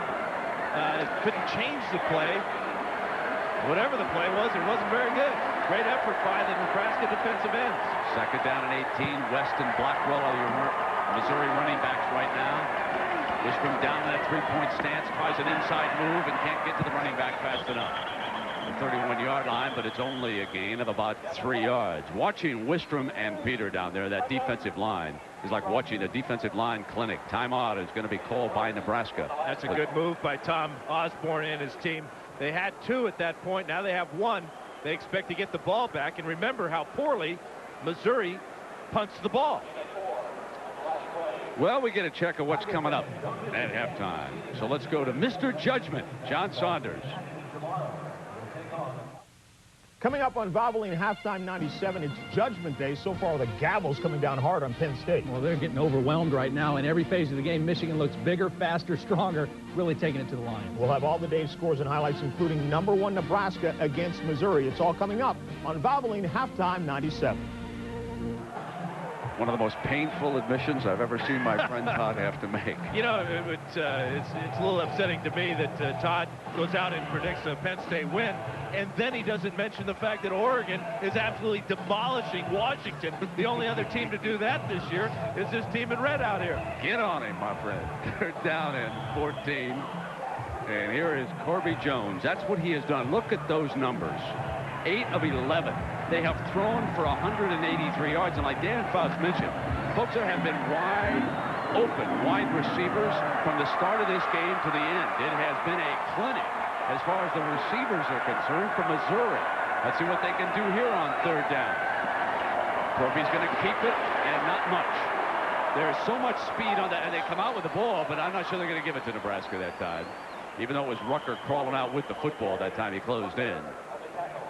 Well, there it is, 24-0. And there you are, kid, 24-6. They just put it in for you. Huh? That's about special in Seattle. It's early yet. Go Ducks. All Oregon fans, it's early yet, but hang in there. Oh, that's wonderful. Now, let's see. If Washington loses that game, that puts UCLA on target for a possible Rose Bowl and a huge game next week down in the Rose Bowl. And, of course, speaking of big matchups and games, how about this one tonight? Florida State and North Carolina. A lot of folks like Carolina because they're home, a great defense. I don't know. I like Florida State. Too much experience in big games. Dan, what about you in that one? Well, I will be watching side by side with you tonight, Brent, on that one, because we're going to see North Carolina next week against Clemson. So I think I'm going to root for North Carolina. Hey, my friends at Budweiser will take care of the table for us tonight. They're in the neighborhood, you know. Send those draft horses on down here, folks, down to Columbia. I appreciate that. You picking up the tab one way or the other. Always glad to do it for you, my friend. Well, here comes the barefooted one, and that is Vince Sabo, number 17. Bare left foot. So he's the second punter, 51 seconds. And Nebraska will try to get that youngster, Bobby Newcomb, turned loose. High snap. We're going after it, however. So he'll just try to get it out of there, and not too good. One part of this game that's stinking out the joints, the punting. That's just two terrible punts for Missouri. Doesn't matter if it's Jason Smith or Vince Sabo. 11-yard punts that time. Did a great job of catching the ball, but then he absolutely whiffs on the kick. No wonder Larry's been going on fourth down this year. Yeah, really. I mean, these guys are killing them. Look at Nebraska gets the ball at the 40-yard line now. They have 0 timeouts to work with, though, but they've had a short field again. And they've got a great kicker in Chris Brown. They're not going to need too many yards to get him a shot at the tie right now.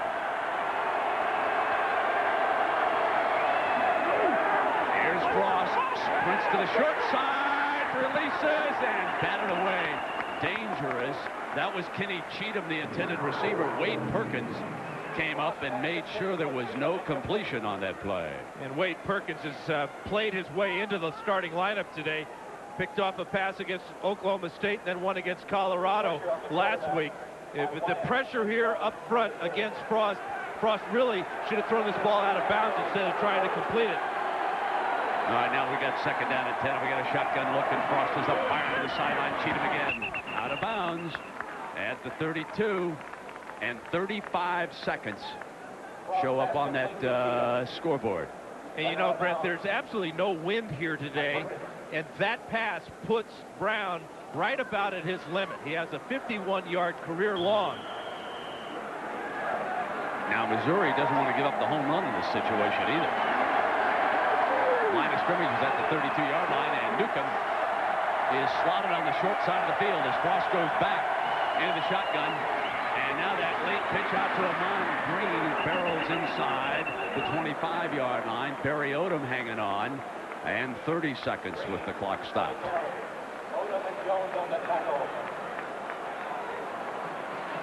Couple of timeouts remaining. Everything in good shape for Osborne's Cornhuskers, coming down for possible tying field goal or the lead.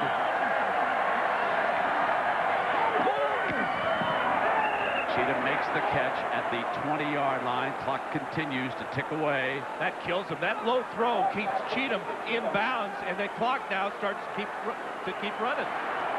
13 seconds, and he stops the clock at 12 seconds. So Nebraska, with Brown ready, 9 consecutive field goals he has made to tie the Nebraska record. So he could break it and boost the Cornhuskers back into a tie here.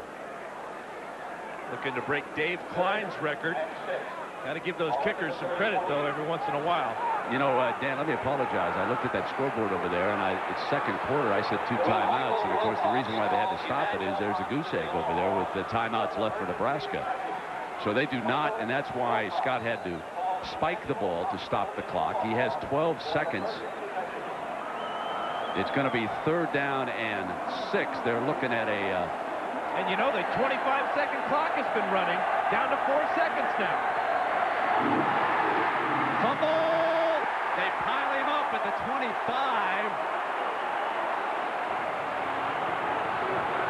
Now they're going to unpile it, wind the clock. There it is. They're going to wind it, and they're not going to get him on the field. No chance. Boy, how uncharacteristic of this for Nebraska. How could you foul that up?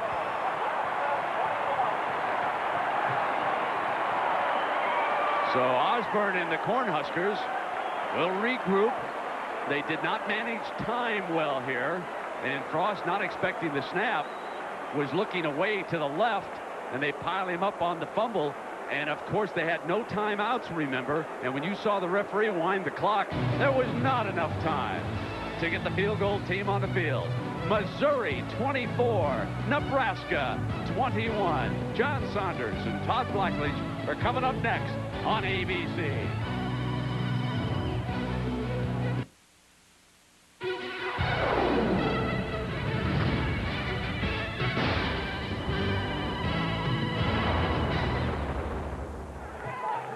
It's a happening in Columbia, Missouri.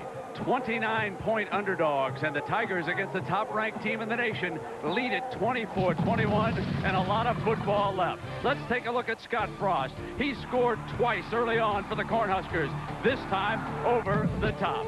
But if you want to look for a turnaround, watch Chris pick off this pass. And that, Dan Fouts, in my mind, was the most important play in the first half because it led to what's coming next. This is the play-action pass and another wide-open receiver for Missouri. Look at the difference in the statistics when you look at the passing yardage for Missouri. 183 yards passing for Corby Jones, all in the first half. Wiggins and Walker back deep with Nickman kicking it off to start the second half. Larry Smith's biggest decision here at the intermission is to find a punter. Got to turn the quarterback loose, I would think. Let Corby Jones be your punter. That almost killed him. Here's a kickoff into the corner now. Walker picks it up at the 5, 15, runs hard, 25, 30, sprints outside to the 40, 45. Walker cuts inside. Here comes the Big Red Machine. And Larry Smith's got to be happy that Martez Young was his safety, number 8. Watch the wedge work here first for Joe Walker. Makovica right in the middle there with a key block on Olivo. He runs away from the kicker. Now watch number 8, Martez Young. And he saves the day temporarily for Missouri. Scott Frost quickly brings the Nebraska offense up, trailing it by a field goal. Amon Green. No more than a yard. Jack Caroot. Brent, that return was the kick that Nebraska needed. When they went into the locker room, they had the look of deers when they see a headlight. They had insult to injury. Their assistant coaches that are way up in the press box, they were late getting down to the locker room. Not only that, they went to the wrong gate. It was locked. They were about 5 minutes late getting to the locker room. Meanwhile, Larry Smith, he said one thing to his team: losing is not an option. So here we go. Second down and 9. Delay with Green. And Green crosses the 40-yard line, but that's going to put Nebraska here, Dan Fouts, in third down as we take a look at your first half statistics here. Well, it's been a game of rushing for Nebraska and passing for Missouri, but there's that big turnover led directly to the 7 points that put Missouri on top.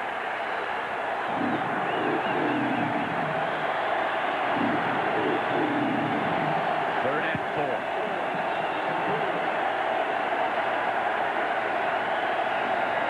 Frost brings the option, keeps it for the first down. To the 29-yard line. Scott Frost and Corbett Jones in a great duel here in Columbia, Missouri. You can see how they compare right now, rushing and passing. One the runner, the other the thrower today, and who knew that Corby Jones could develop into that kind of a thrower. Remember now, Nebraska recruited Corby very hard, but his father, of course, being an assistant coach here, and Missouri had a bit of the edge, but he was a very highly rated high school quarterback. Sheldon Jackson switches over to the left side as the tight end. They run to the short side, and Frost keeps it again. Frost bangs to the 25-yard line with that aggressive running style of his, saying, he grabbed my face mask, let me have a yellow flag. Yeah. Frost was being tackled there towards the end, but he keeps driving and pulling. Watch as the contact is made about 2 yards down the field, but his leg drive. And there's not exactly a face mask grab. That's a forehand across the face mask. Justin White. Now the pitch to Amon Green, and he breaks free with a second effort, short of the first down to the 21-yard line. Nebraska's possessions in the first half. They trailed it right away, and they had to respond. Then they took the lead. They scored 3 touchdowns in a row, but the interception when they were going back in, or what would have given them a big advantage in this game. And that set up the Missouri touchdown, 24-21. Nebraska boxed up the clock at the end of the first half, failed to get off a field goal, which would have tied the game if good. And Tom Osborne, a little bit concerned on that far side. He's not thinking about who's number 1 right now. He's thinking about getting out of Columbia, Missouri, 24-21. And it's Macavicka banging for the first down. Straight ahead. It's very interesting when you put a great team and a great coach like Osborne in Nebraska under fire. I always find it interesting how conservative the approach becomes. It's not wide open, nothing fancy here. Doing what they do best. Use that fullback power. Toss it to Amon Green. Let the quarterback keep it on the option and try to bring it on down the field. Those are 3 pretty good choices, Brent. Go back to why you're the #1 offense in college football. That's because you run the ball well. Inside of the 20-yard line here. There is the play selection these two have shown. Frost, late pitch, fumble, loose ball, battle on the sideline. Missouri says, we've got it. Missouri recovers the fumble. The second Nebraska turnover, and another one with the Cornhuskers going in for a score. How big is that as Steve Erickson walks away with the football? And it was a late pitch, as you said, Brent, from Frost to Amon Green. And he just took his eyes off it.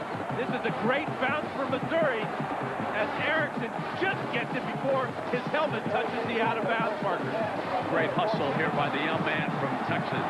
Pitch was a little bit high, but it was right in the face of Amon Green. He should have made that catch. So it's Corby Jones bringing the offense out. Split backs. Levo, the running back, and Octavius McFarland makes the play defensively for Nebraska. Missouri leading it 24-21. Olivo scoring the go-ahead touchdown on a pass, and there will tell you the tale. The first halftime lead over Nebraska since '88. And they are 15-2 under Coach Smith when leading at halftime. I spoke to a couple of state troopers from Missouri down below. I said, fellas, if this holds up, you guys are going to be working overtime tonight. They said, no doubt about that. Second down and 10 now. Corby Jones. And offset. Blackwell there. They bring the option. Late pitch. Got it into Olivo's hand. Dangerous, but successful to the 17 and short of the first down. Warfield making the stop. Boy, Olivo makes the catch that Amon Green couldn't make on the option. This is why this pitch is high. Watch the pressure right here in his face. Looked like it was Chad Kelsey. Could have been Tony Ortiz. Just saw a 7 there, either 57 or 37. But one of the adjustments the secondary Nebraska will make now is they will play their safeties in more of a zone defense. With the way Missouri's been punting, this play is bigger than you can ever imagine. Coming out short of the 20-yard line. On third down, they need 6 yards just to keep it alive and not have to punt. Fire, got it, first down, huge to the 30-yard line. Kent Lehman.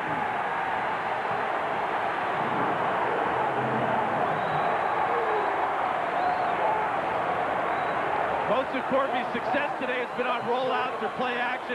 That was just a plain old-fashioned drop-back pass. First and 5. Nebraska, 15 yards. Second one. Second one against the Cornhuskers here today. Is it possible they've lost their composure? Look at the pass protection for Corby Jones. Absolutely perfect. The timing was exquisite because Lehman hadn't even turned around when that ball was... It's that takedown right there, I believe, released when by the Sweeney, yeah, the freshman, you see it was whistled down, and he continued to throw the man to the ground, and that cost Irwin that time. So it's a learning process for him. First down and 10. Ball is out at the Missouri 45-yard line. They line it up at an eye now. Corby Jones waits. They may have drawn him offside. There's a penalty flag thrown by the linesman. Let's see if they drew them off or if the offense moved down in that line. You could see 2 of the white jerseys in Nebraska jump across that time.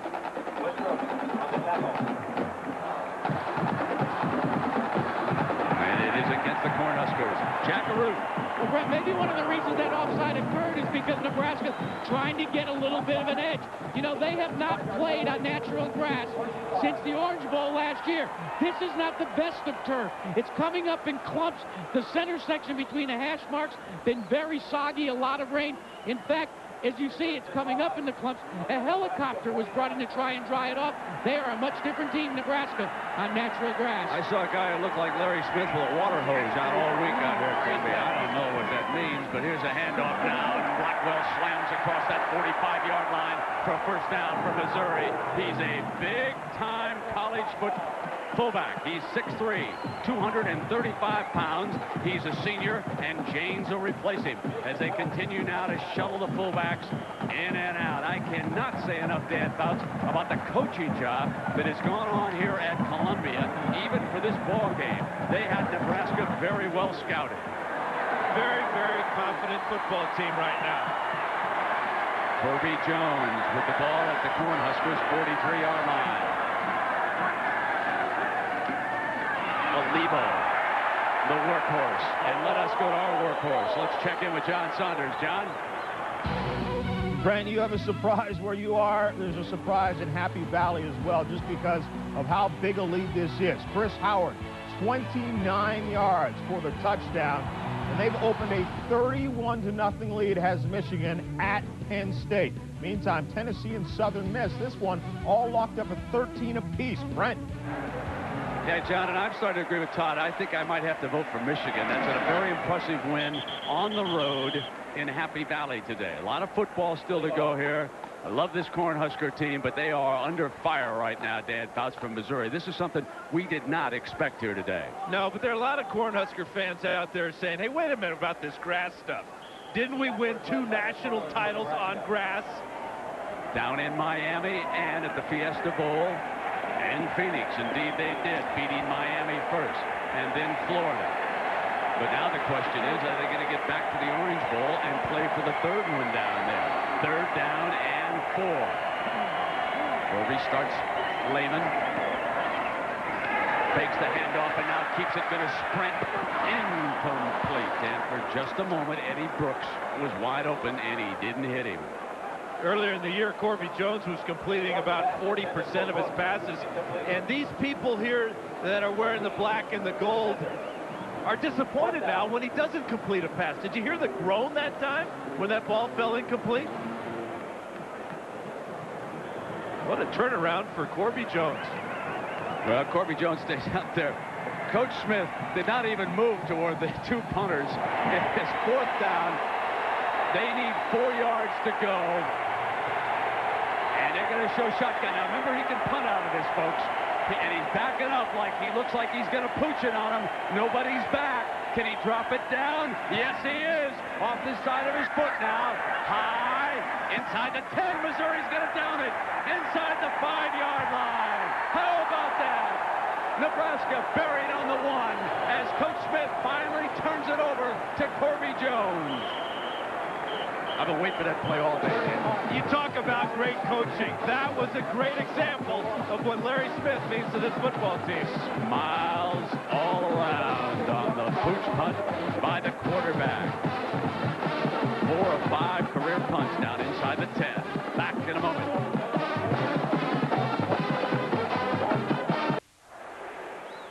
Dan, what went wrong on this? Well, as Corby Jones drops back here, Mike Brown should have gone back deep. Obviously, Jones is going to punt this ball. They've had all kinds of problems with the other 2 guys. This goes 35 yards down to the 1. Scott Frost and the Cornhuskers coming out for the 1. McAvick for a yard and no more. And the Tigers jump on him. And you can just feel the emotion on that Tiger sideline and in watching their defensive players in particular, Ford and Sterling, 2 of Mo Anke's linebackers, jumping McAvick at the point of attack. Second down for Osborne now. Well, you can see the confidence. Missouri comes into this game hoping to win. They have changed from hoping to expecting to win. Look at this group.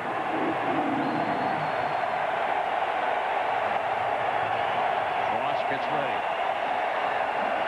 Play fake them on. They're going to try to the end zone. Fires, call, juggle. Newcomb reached back in on the ball and grabbed it. There's the freshman from Albuquerque. He bails Nebraska out. 34 yards on the play to Bobby Newcomb, who was juggling and somehow reached back and grabbed it. And Brent, I know where Bobby Newcomb has come from. Here he is right here. It's a single receiver route here this time. Great pass protection after the play fake. And the concentration after he juggled it 3 or 4 times. What a play. That is amazing, Dan, on that juggle for a freshman to be hanging on. And now the fullback out to the 41-yard line. Watch the hands of Newcomb. Now, again, for those of you who don't know, this is the quarterback of the future, maybe. But he does so many things. How can they keep him off the field? What a great picture that was. Yeah. Our director, Drew Esikoff, our producer, Jimmy Ressler. Great camera work again here in Columbia, 24-21. Missouri with the lead, Nebraska with the circus catch. And now, second down. The option look again. Frost is going to be well short.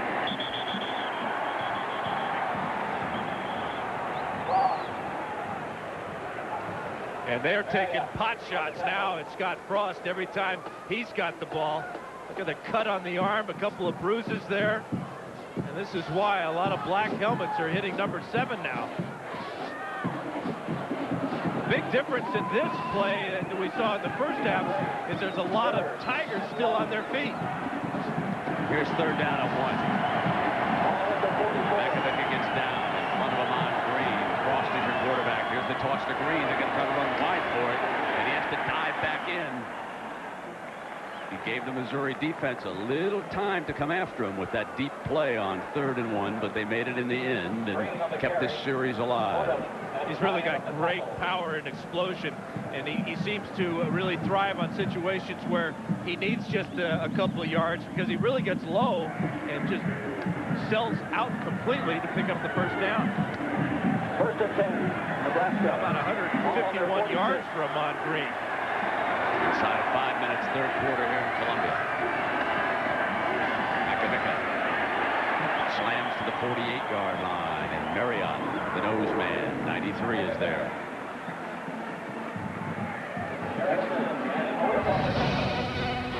Well, let's take a look at our lineup next Saturday now. It will be Michigan, Wisconsin in the Big Ten. Going into Badgerland, North Carolina, Clemson, Washington, UCLA, Colorado, Kansas State. That's a pretty good lineup right there. How many of those 4, 5, 6, all those numbers on the left side, how are those going to change? Tell Keith Jackson we've improved the schedule. Getting better, Keith. Second down and 8 now. Frost on a fake, gonna throw back. Screen over here on this side to Amon Green on a cutback. And Green breaks free. 30, 25. Angle and out of bounds. And that is Harold Piercy who saved the touchdown.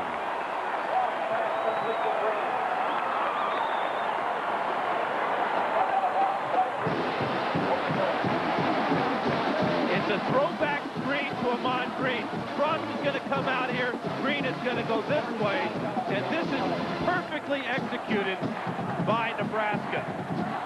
Missouri absolutely loses Green, and he's got a convoy out front. And Piercy saves the day. First down at the 13-yard line. 4:05 to go in the third. With Jackaroo and foul time, Brent Musburger. Nebraska trailing, but Macavicka, their fullback, their walk-on fullback, pounding down close to the 10-yard line on a first down. Macavicka looks like he's wishing for the good old days of 7 days ago. Where is that Oklahoma defense when we need it, huh, partner? He's getting touched a bit today. 3.5 minutes left here in the third.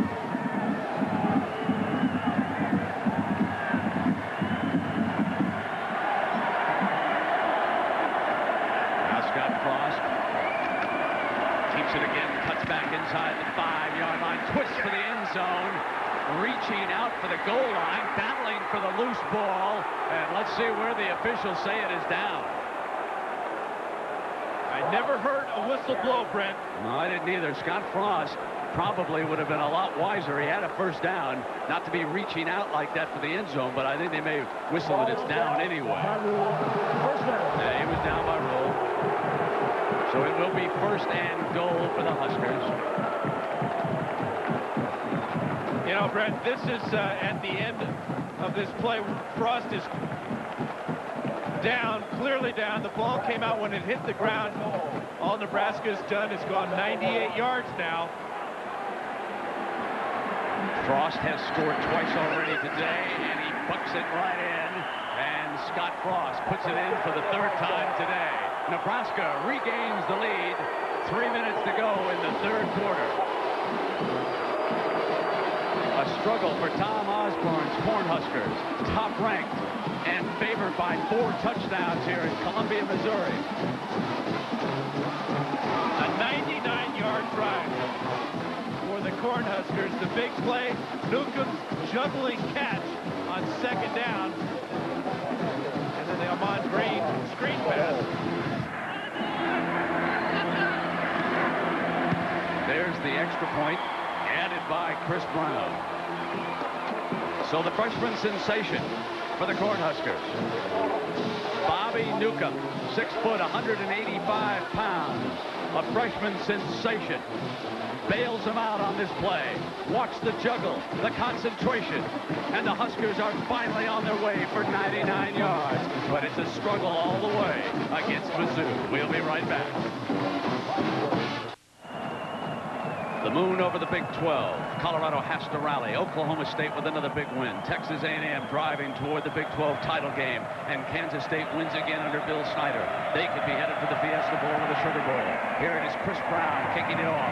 And now Missouri must answer the call again. Coming out this time is Devin West. Here it is.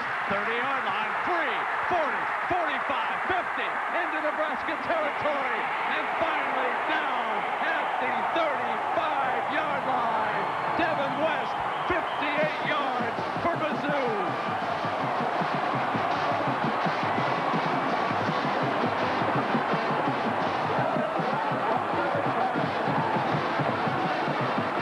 Missouri continues to answer the call of Nebraska. Special teams this time. And West refuses to go out of bounds here. Pushes 2 Huskers away and unfortunately tangles up his feet. But he gives his team 35 yards from a score. And as a reward, he's in at tailback. Corby Jones, the do-everything quarterback, brings the option in trouble, spins back the other way beautifully, got an open man. It's Brooks, bashed out of bounds as Corby Jones shows you how well he can create on the move 14 more yards. He's a magician. He's very athletic. This play, obviously, was not designed for Corby Jones to run over here and then run around there like that. This is just pure athletic ability. The Cornhuskers come with a great pass rush here, but again, they failed to cover a receiver from Missouri. Ernest Blackwell is the fullback directly behind Corby Jones with speed. They bring the option, and Corby keeps it. Corby inside the 20, and he is down at the 17-yard line on first down.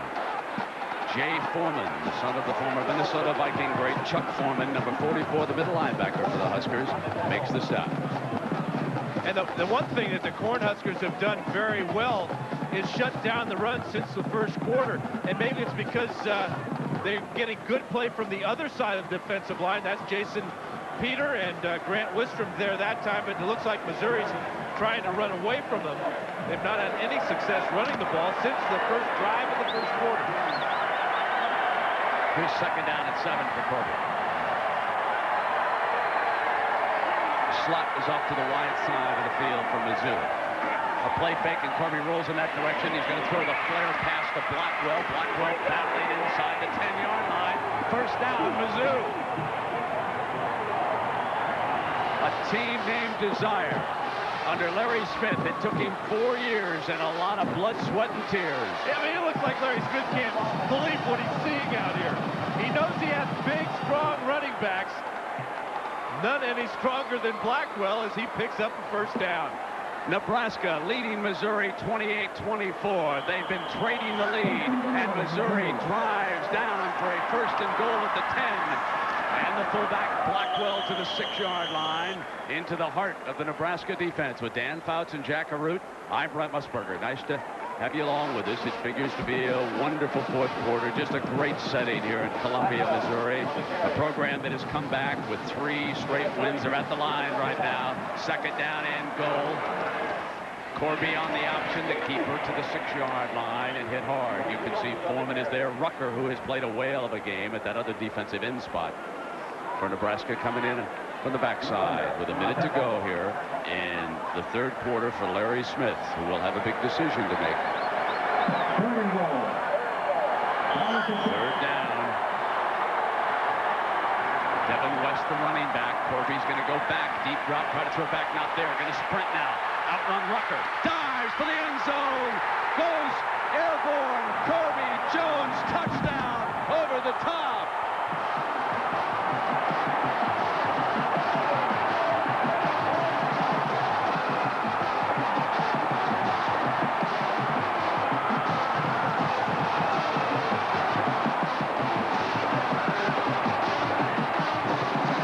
If I didn't know better, I would say that was a tear in Larry Smith's eye.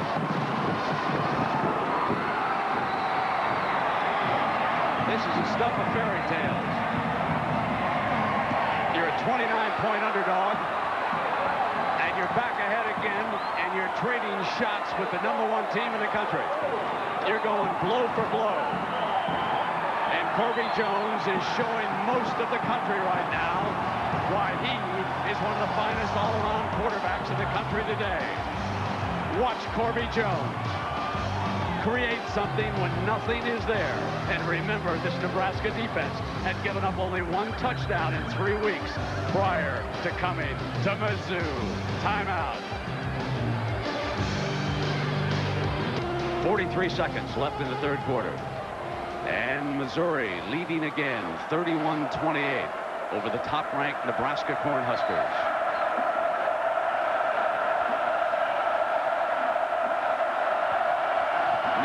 He's been dropping into Walker all game long, and he does again. He'll try to defend from the 9. Left side return. Walker looks for the alley out to the 30-yard line and down. Let's take a look at the touchdown play. Here's Jake Stubbe. Corby expects him to run over here, but Stubbe goes to this side. Watch the quarterback come out after the play fake, and he's looking all the way to the left side. That's when you're a great athlete and great desire. That's all it takes sometimes. Scott Frost. Amon Green is his lone running back. Double tight end power formation for the Huskers. Straight ahead is Amon. to the 34-yard line. Picks up 4 yards before Donnell Jones, the nose guard, brings him in. Jack and Root, I can't say enough about Corby Jones. This is one of the most impressive quarterbacking jobs I've seen in a long time. And Brent, what a change from the game we did at Ohio State. Remember, Corby played with a lot of emotion, but after that Andy Katzenmoyer hit, he was literally emotionally out of the game. All this game, he's very controlled in terms of emotion. The worst that's happened to him, last series he got a bloody nose. He walked off and said, fix it. End of 3. Listen to the crowd in Columbia. Tom Osborne and number 1 under fire. An ABC Sports presentation of Nebraska, Missouri returns after this message and a word from our ABC station.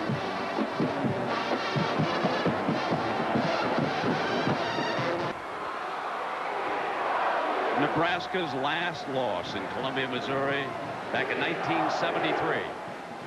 For Tom Osborne, as he looks across the sideline, there's only one player on the other side who was even alive when Missouri last won here. 2nd down and 6. I formation. Frost brings the option and now keeps it twisting to the 39-yard line. Donnell Jones hanging on. Larry Smith and Mizzou hopes to hang on and add to it. What a game they have played here today. And Coach Smith will become the 4th coach in NCAA history to take 4 different schools to a bowl. Tulane, Arizona, USC, and now Mizzou. Earl Bruce, Bill Mallory, and Lou Holtz are the other 3. A great honor for that man right there. And the bowl that gets Missouri is darn lucky because this is the hottest team in the country. 3rd down and very short for the 1st down. Frost keeps it, and let us send you to John Saunders for an update. John? Brent, time for the Burger King play of the day. Brian Gracie, a terrific day at quarterback for Michigan. Charles Woodson, defensive back, wide receiver. This time for the touchdown wide open as Woodson is making a charge on the Heisman race, especially with Peyton Manning struggling today. 34-0. Brent. All right, John, thank you very much. And here the top-ranked team trails Mizzou 31-28. And Frost on the keeper. Battles again for 4 more yards. He is so hard to stop and bring down with that first hit. Barry Odom, inside linebacker, was there on number 7. You know, Brent, we talked about, we speculated about Frost's future. You know, maybe he should put on 20 pounds and play fullback in the NFL. I mean, that's not a quarterback running over linebackers and defensive linemen. That's a fullback. 2nd down and 6 for Frost. Here's the toss to Amon Green. They spread him out, and now he barges for the 1st down and crosses midfield. And Nebraska can play with a short field. Odom again. Nebraska's been hurt by a couple of turnovers here today. An interception and a fumble. On both occasions, they could have been driving for a touchdown. You don't know what's going to happen, obviously, after a turnover. But there were 2 big keys in this game. One in the 1st half and one in the 2nd. Now again, Frost and the Huskers on the drive. Missouri trying to hold up in the middle of that defensive line. They're going to pound away with Green. And Green is stuck by Easter, the strong safety from Houston, Texas, number 1. This has been a wonderful, wonderful college football game, and you can see how Frost and Jones have traded moments in this game.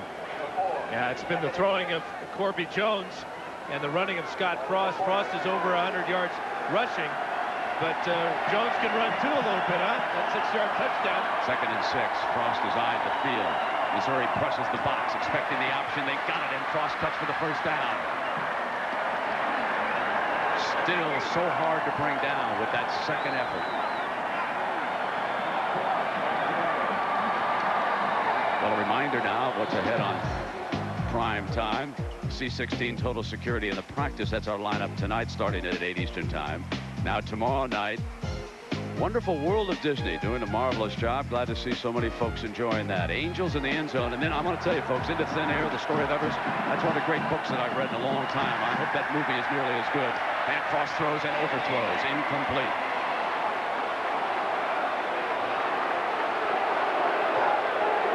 Makovic is complaining he was held.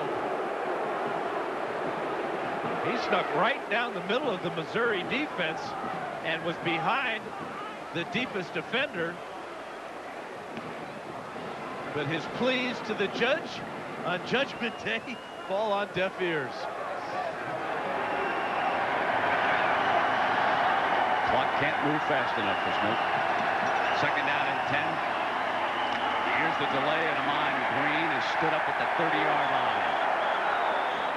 On second down, they hope to catch him unawares and pop one with Green, and now Mo Anke, the defensive coordinator, must come up with the call here, because here it is 3rd and 8. Sterling's the linebacker who made the play in the hole, and here we come for Nebraska.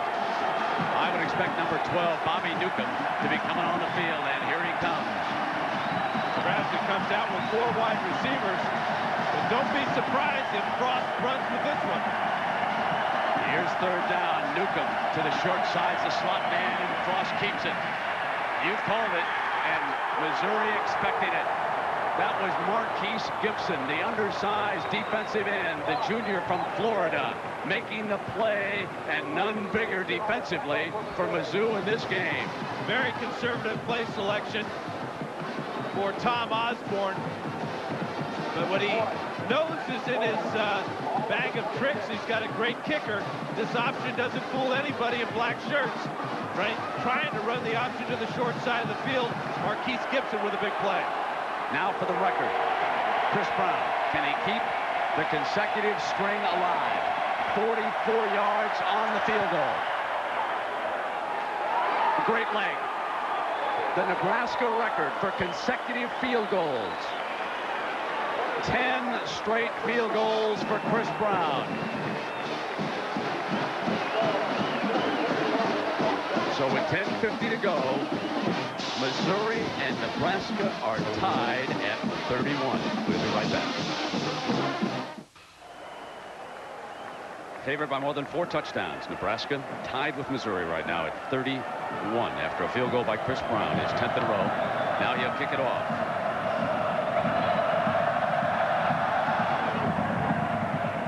And Missouri will bring it up on the 20-yard line.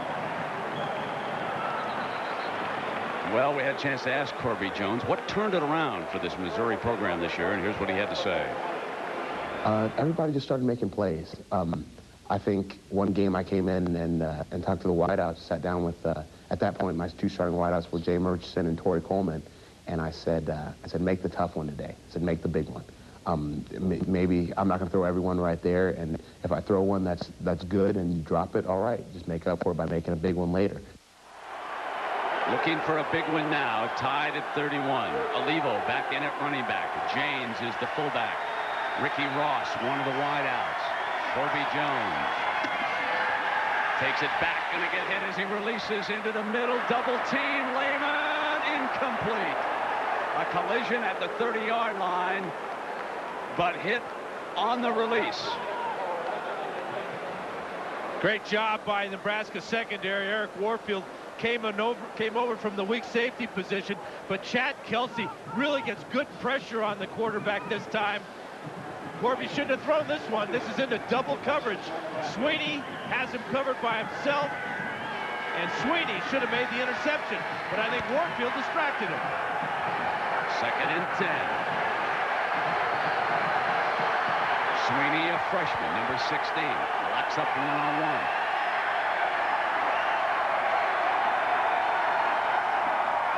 Corby runs the option to the corner. He's going to keep it. It's wide open. 35, 40, 45. Crosses midfield and out of bounds. So the pitch man was taken by the outside rush man.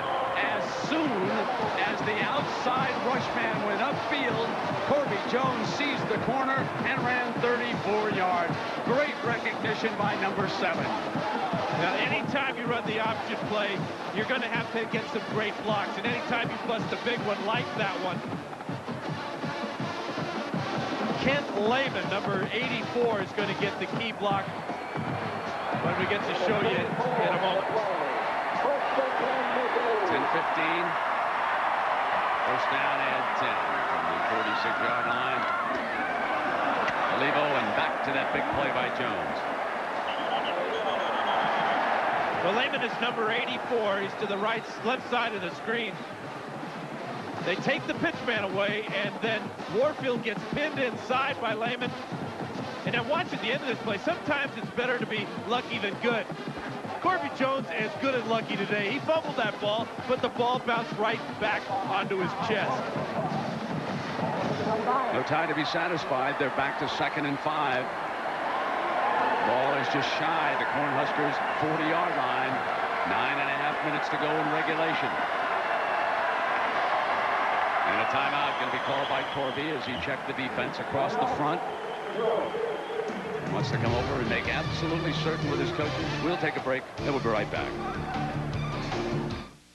9:27 to go in regulation. It is 2nd and 5 coming up from Missouri. We cannot say enough about the performance of the offensive line.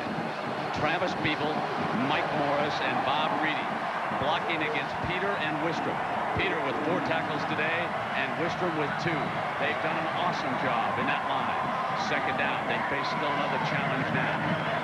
And Corby Jones going to change it up, and the backs are now split. Now he comes back. He wanted to make sure he heard the call. Runs the option. Jones looking for the angle, and he is cut off and going down in a pile. 3rd down and long coming up for Missouri. Jackaroo. Brent, this is the 10th consecutive game that the Missouri Tigers have played. They had no bye week. They started, and they're going straight through with the Baylor game next week. Now, because of the athleticism of Nebraska, the coaching staff decided that what they needed to do this week was cut back on their practice. How did they do it? You know the 5 or 10-minute drills that you go through? Well, they just shaved a minute off here, a minute off there. They said, we want these guys to be ready and fresh in the 4th quarter. 3rd and 6 right now, tied at 31. Slot to the right. Jones is in trouble, steps away from it brilliantly.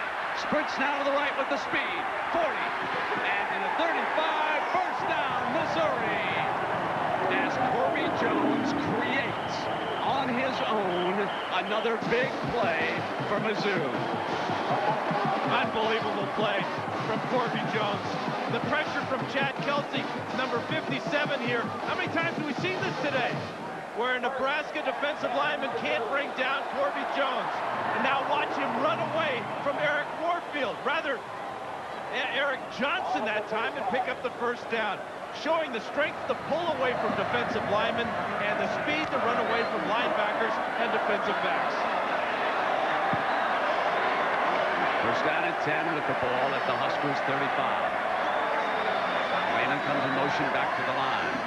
Play fake. Kelsey is picked up, but no, in the middle. Down at the 46-yard line, Grant Wistrom. Out of the state of Missouri, one of the first recruits, and Larry Smith lost him. A very fine young man as a senior, and finally he steps up and makes a huge play. Ron James misses the block on Wistrom, and he's going to make sure the quarterback goes down, grabs him with his left hand, and clubs him with his right hand. When you take an artificial turf team and move them to grass, frequently the players who have the most difficulty are the defensive players, because they're used to running right to a spot and having it right there and coming hard off the edge like Lawrence Taylor used to do for the Giants.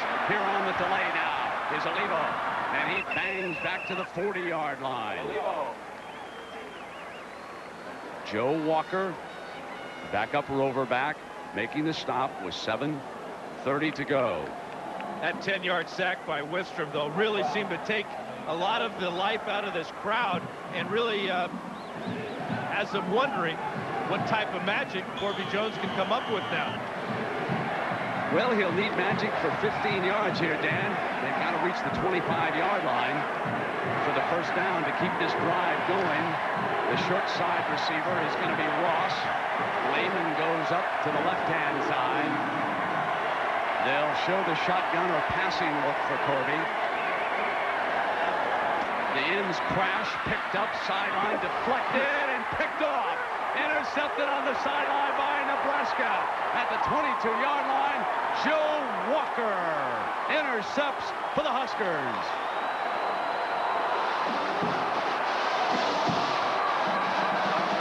This ball is going to be deflected halfway to the receiver by number 84, Mike Rucker. Rucker leaps up, knocks the ball. That ball might have been completed, and Walker makes a great catch. We've seen Rucker make plays in the backfield. That time he dropped from his defensive end position in his coverage and made the play. Scott Frost and Nebraska, 78 yards away. The #1 team in the country with 7.5 minutes and tied at 31 in regulation in Columbia, Missouri. Frost cuts back off the option. Marquise Gibson among those hitting him at the 22-yard line.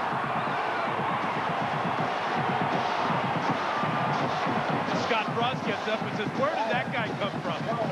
Weak side, Marquise Gibson put the pressure on Frost when he was turning back.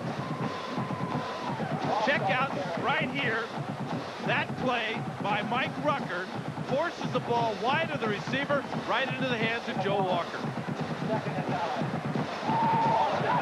2nd and 9, and Bobby Newcomb, their sensational freshman, has come down to the short side of the field. He'll be the flanker. They move the tight end over to show power that side. Frost is going to throw back to the right now.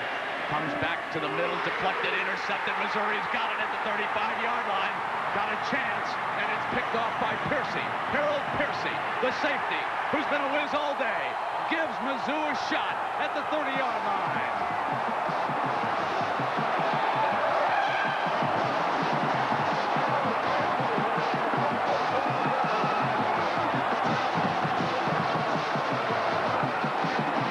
Here's Harold Piercy right here. This ball is thrown by Frost. He's off balance when he lets it go. The pressure right there kind of threw it off his back foot. Caldron Easter came over, knocked the ball in the air from #1 to #2, and Missouri is back in business. Ernest Blackwell is the fullback. He's in front of Brock Olivo. 30 yards away from taking the lead on Nebraska in the 4th quarter.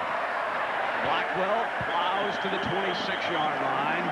Perhaps 4, and Jason Peter, 55, out of Locust, New Jersey, hanging on. Really important now for Missouri to take care of the football. They're already in field goal range, and a field goal would give them the lead, obviously. They want to take time off the clock, keep the ball on the ground, let that big offensive line work as they've been working all day long. And they send in offensive tackle Chris Meredith, wearing number 99, into lineup. They give him both right. Ron James also in. It's the jumbo. And Olivo following the jumbo side to the 23-yard line. 5:46 left here in regulation. Yeah, Chris Meredith has been their backup offensive tackle. Their utility lineman can play the left side or the right side. But recently, during this winning streak of Missouri, they've had big number 99 playing a lot of tight end. He's a great blocker, and he adds a lot of beef to that offensive line. Bringing the play clock on down. Seconds ticking away. Trying to score and not give Nebraska too much time. This is Olivo again with that great effort.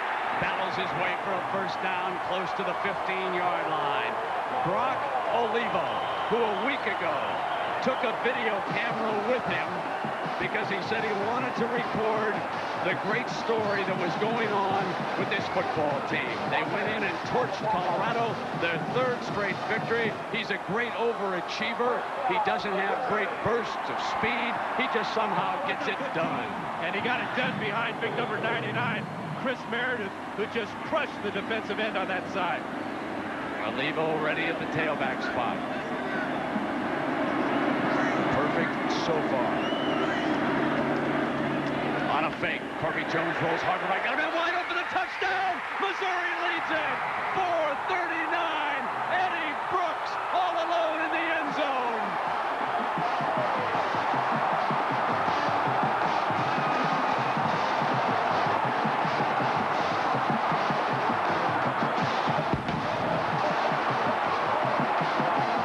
Play action pass for Corby Jones, throwing on the run. Here comes number 3, Eddie Brooks.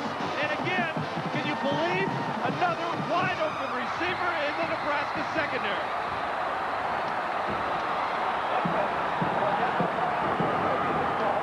Scott Nickman.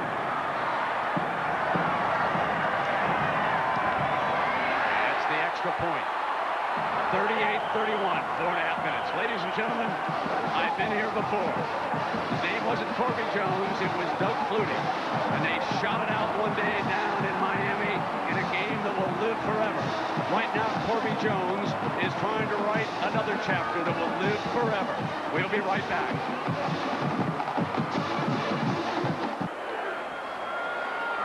Judgment Day, and #1 up for grabs. The Cornhuskers came in here ranked #1, but now their ranking is in serious jeopardy. Missouri with the lead and 4.5 minutes to go. This team from Columbia, Missouri, they are the Cinderellas of this season. They have won 3 in a row, and now Chevin Wiggins will try to give Nebraska field position. Those 3 wins in a row, Brent, were all upsets. I think they're ready for another one. But Nebraska has pulled out miracles before against Missouri. Walker's been very busy. He also made an interception a short time ago, and then they gave it right back. Coming down the sideline, and he is out of bounds. Let's take you back to 1975. Nebraska was leading Missouri 10-7. Watch this play. Watch the up back on the punt, folks. Keep an eye on him. He fakes snapping it. It's not a reverse. He keeps it.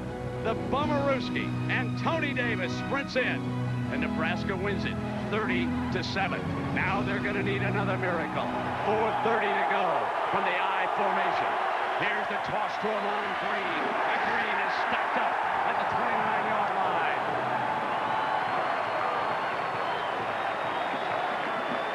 Let's go in back and find out how this man gets so wide open.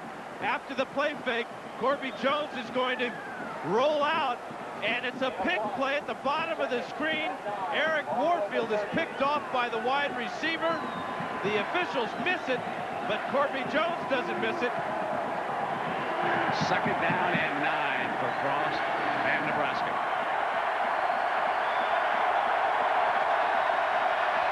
Frost inside, fumble! Incomplete pass. Yep. Incomplete pass on that shuffle forward.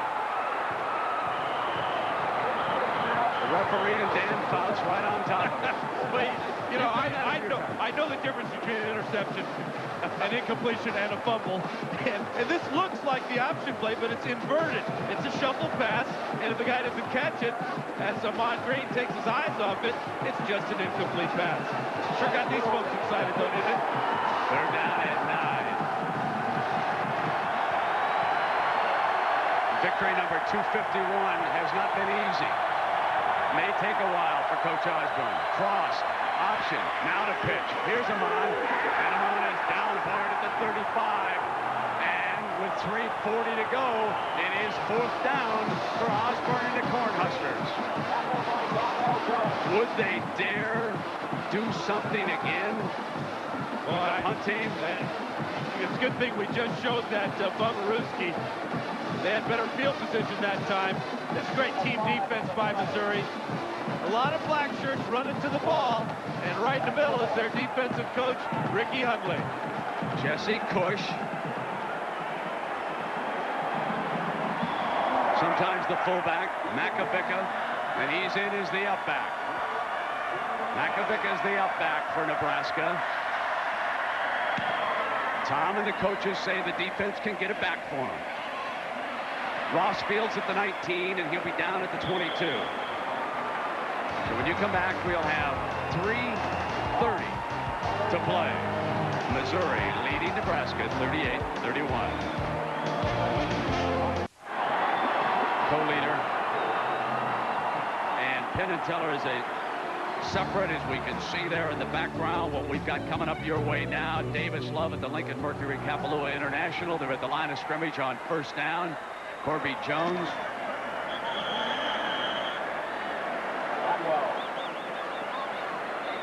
So reminder that on Monday night, Penn and Teller's home invasion magic is coming up. And then it is Monday Night Football, the 49ers and the Eagles. 2nd down and 8 here with Missouri trying to close out one of the wonderful stories of the year in college football. Ernest Blackwell and Devin West are the running backs.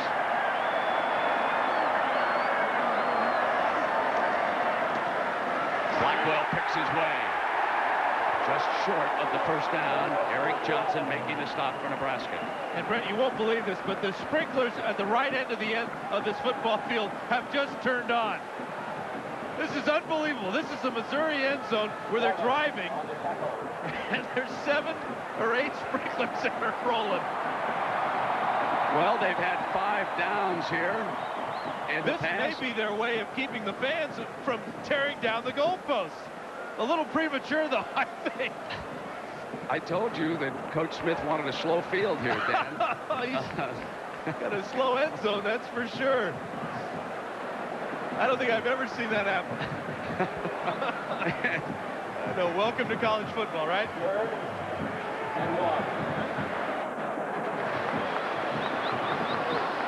2:43 on the clock. The sprinklers already celebrating, and now they've quieted down. A penalty flag comes flying. They call illegal substitution against Missouri for having 12 men in the huddle. Larry Smith doesn't like it at all, but you'd think that they would. Call. That is a huge call. That is 3rd down and short, and now it becomes 3rd and 6. You can't blame the coach in this situation, but the official was right there looking at it. Oh, what a difference. And Amon Green just hoping that he gets one more chance. Well, you're right, Brent. 3rd and inches, and Missouri's been able to convert that situation all afternoon. James in at fullback. Devin West is the tailback. Corby on the option, keeps it, cuts free for that first down. Got it. Corby Jones to the 40-yard line. First down, 2 minutes to go. A 14-yard run for the Wizard.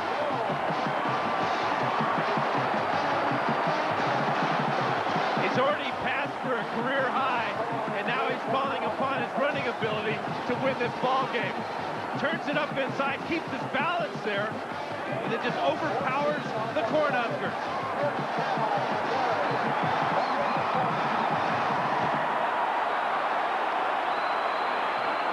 First down, Mizzou. Blackwell, the fullback. Corby changes and brings that play clock down. Doesn't want to lose 5 yards. Gets it off at 1 here. Blackwell straight into the heart of that Nebraska defense. And Jason Peter, number 55, brings him down, and a timeout's going to be called by Nebraska. And that's their first of the second half, so they'll have 2 remaining if they get the ball back. Right now, they haven't shown any ability of stopping number 7. Yeah, we'll take a break and come right back.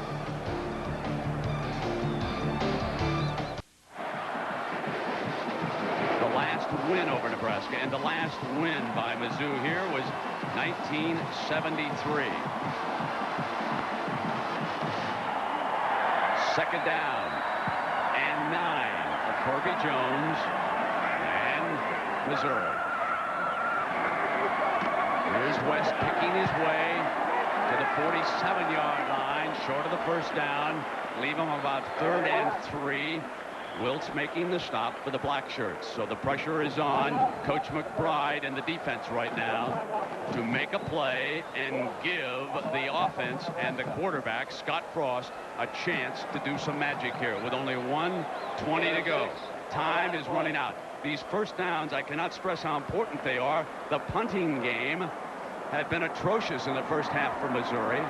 Corby Jones with a beautiful pooch punt in this half for Missouri. And now the first downs are taking the kicking team off the hook, and Osborne wants to bring the defense over as 3rd and 3 is coming up for Corby Jones and Missouri. The one thing Osborne and Charlie McBride should be talking to their defense about is, hey, number 7. He's the quarterback. His name is Corby Jones. He's got about 300 yards in total offense today. Let's think about trying to stop this guy. And it's not going to be just one guy that can stop him. Jones has shown the ability to run away from people, to pull through tackles, and watch for him on some type of option play on this 3rd down. So clearly now the voters will throw number 1 up in the air regardless of what happens. Michigan has made a big statement in Happy Valley today, and still to come tonight, Florida State and North Carolina in Chapel Hill. It was indeed Judgment Day. Now 3rd down, Judgment Day for the Nebraska defense. They must make a stop here. Corby brings the count down, brings the clock inside of 5, going to bring it down to 1 and snap it, just like an NFL veteran. Brings it on the option. Going to be short of that 1st down. There was a timeout left for Nebraska. And they use it right now with 1:13 to go. And Coach Smith must decide which of the punters will he use. I know which one I would use. I would use this kid right here. Put him back in normal punt formation and let him kick it. You know he's going to make the play. We'll come back for about half a minute just to check in on some programming coming your way Sunday on ABC, and we'll be right back. Missouri, most points this year against the Nebraska defense, and a chance now, just 113 away from the big upset. Tom Osborne and the Huskers reeling right now, facing a 4th down, and Jason Smith gets the quick snap and booms one. There's their best, longest punt of the year. Fielded by Newcomb. Here he comes. 30 and hit at the 33-yard line. So they do not let him break the big play that time. And Scott Frost and Nebraska will have a minute 2 to work with. No timeouts for Scott Frost.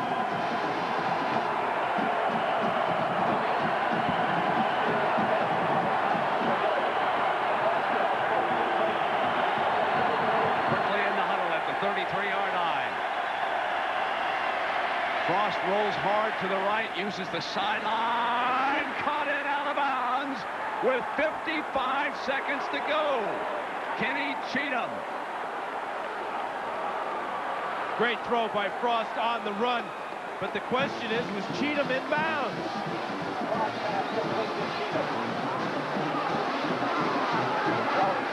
And the answer is yes. 40 yards away from a possible tie and overtime. Frost sprints hard to the left. Fires low. Incomplete. When he's incomplete, frequently, as Nebraska fans know, he will be low. He will bounce the ball. So now 51 seconds to go. 2nd and 10. Larry Smith and Missouri hoping to close out a monumental upset against top-ranked Nebraska. Tom Osborne and the Huskers trying to force a tie and overtime. 2nd down and 10.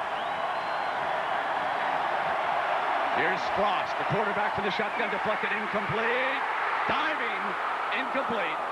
And it is 3rd down and 10. Steve Erickson right there. Yep, Steve Erickson, Brent, number 94, got up and blocked that ball. And it was almost intercepted by Al Sterling. Watch 94 here. Quit on his pass rush. Watch Sterling. Boy, that's real close to being intercepted. Ball hit the ground, though. And the referee was looking right in. Now 3rd and 10 for Nebraska. Fires, got it. 1st down. Clock will stop at the 28 as Matt Davison, the 6'1 freshman, comes up with the big play for the Cornhuskers with 39 seconds to go. They are now 27 yards away. You think anybody's sitting down in Omaha right now? Or Lincoln? Here's Frost. Rolls to the right. Fires again at the 20-yard line. Complete, clock moving. But that low throw made his receiver go down and not have the ability to get out of bounds and stop the clock. And again, it was Cheatham working the right side. And they stopped the clock by spiking the ball with 21 seconds to go. Field goal won't help them. They must score and then kick an extra point to force this game into overtime. Mizzou and Larry Smith have been there before. Double overtime against Oklahoma State, a win in Stillwater a couple of weeks ago. And now trying to hang on. Nebraska 20 yards away. Your 3rd down and 2 is coming up. Davison and Lance Brown are off to the left. Frost wants Cheatham. Got him out of bounds. No, they're going to keep it winding. But it is a 1st down, remember. So the clock will stop with 14 seconds and a 1st down for the Cornhuskers. That was a real good throw by Scott Frost. That receiver caught that ball in self-defense. Scott Frost with 1st down, and he'll stop it. We'll check with the coaches. 14 seconds. And 12 yards away. Well, Dan, you have been in a situation like this so many times before as the quarterback. Teams trying to scramble and get a big touchdown at the end of the game. What must a quarterback remind himself of right now? Well, that you have more time than you really think. I mean, each play takes 4, 5, maybe 6 seconds. The key here is not rush your own mechanics. Just be cool, do what you do in practice all the time, and throw the ball as you normally would. A lot of quarterbacks here will tighten up. They might even panic a little bit here because they feel that they have to rush things. Nebraska comes back now. 2nd down. They'll line up in the shotgun. Frost will come to the wide side. To the end zone. Battle at the 2-yard line. Incomplete is the rule. Davison saying he was interfered with by Shad Chris. He's the best defensive back at Missouri, and he did the job on the near side. I talk about confidence. A quarterback has in a true freshman receiver, and I think Davison has a beef there. Shad Chris was all over his back. There was contact before the ball got there. 3rd down. Frost to the middle. Juggle, diving, touchdown, Nebraska. Davison on the deflection. Nebraska's a point away from tying the game. The deflection is caught. The fans have broken into the end zone. They expected the game to be over. But a touchdown was signaled for in the end zone. They'll clear the field and kick for the tie. We could be headed to overtime. Well, they ought to turn the sprinklers on in that end of the field, get the fans back in the stands. This is an incredible play. Frost has all day to throw, looking over the entire field. Finally sees somebody he likes. Ball is popped up in the air, kicked up in the air, and Davison with a dive. Looked like Wiggins was the intended receiver. It looked like Wiggins kicked the ball up in the air. Now Chris Brown. The most important extra point of the season for Nebraska.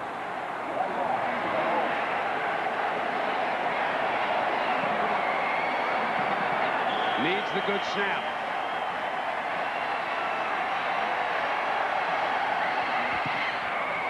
And we go to overtime.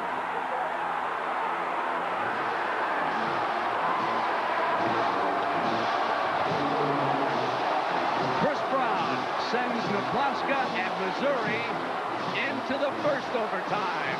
But it was a freshman wide receiver, Davison, who somehow is able to make a miracle catch on a last-second deflection of what appeared to be a foot in the end zone.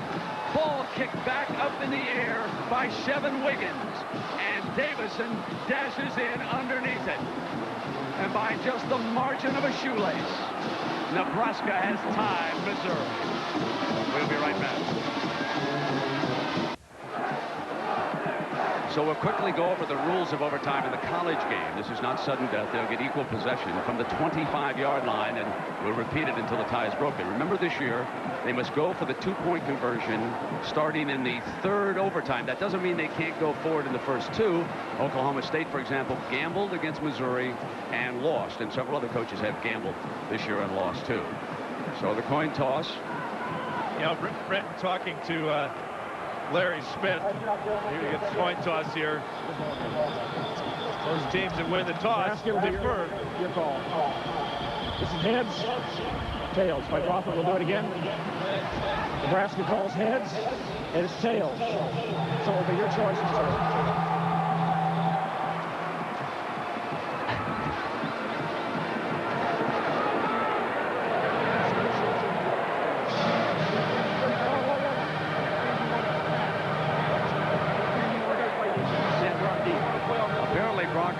Didn't want Nebraska to find out what he was choosing down there. It was one of the more lighter moments that we had here today. And clearly teams in a college game have decided a long time ago that you want the other team, if you win the flip, to go first. You want to know what you've got to match, and that's why they make this decision. Well, and this is a matchless play, the touchdown. As Frost is going over the middle to Chevin Wiggins, Julian Jones makes a play on the ball, but Wiggins makes the play with his feet as he kicks it over his head to Davison, who clearly had his left hand under the ball for the touchdown. This is an incredible heads-up play by Wiggins as the ball is just floating there, and he boots it backwards to his buddy. We'll take a break, and then we'll come back with our first overtime. Nebraska will have the ball 25 yards away from the end zone. Remember, Missouri gets a chance to respond. It's not sudden death, not like the NFL. How about 4 touchdowns on the ground today and tonight for Scott Frost? Remember the one he dove in earlier in the game for 15 yards out? Similar type of effort here as he sees the cone and goes right by the Tiger for the score. Chris Brown. He adds the extra point, and now Missouri needs 7 to force it into a second overtime. So it'll be up to Corby Jones, trailing 45-38. 7's kind of the magic number today, huh? Corby Jones wears 7, Scott Frost wears 7, and Larry Smith, he likes this record of his Tigers the last couple of years with the overtime. In fact, he told his ball club this week, he said, hey, why don't we play the entire game like we play overtime? I think they have today. Ready to go from the 25.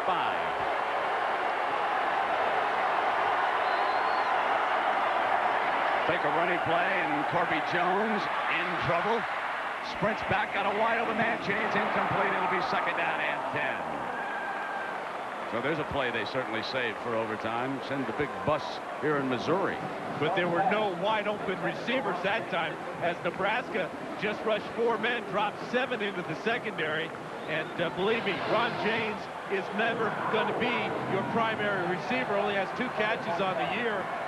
Couldn't quite make the adjustment on that pass. Second down and 10.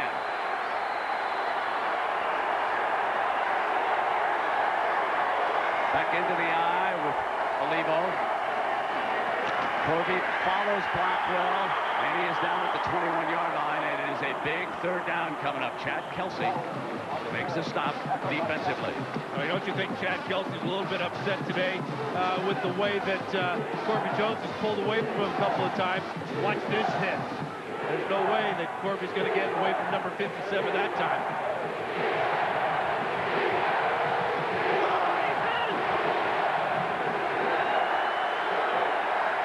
Needing 7 yards for a fresh set of downs.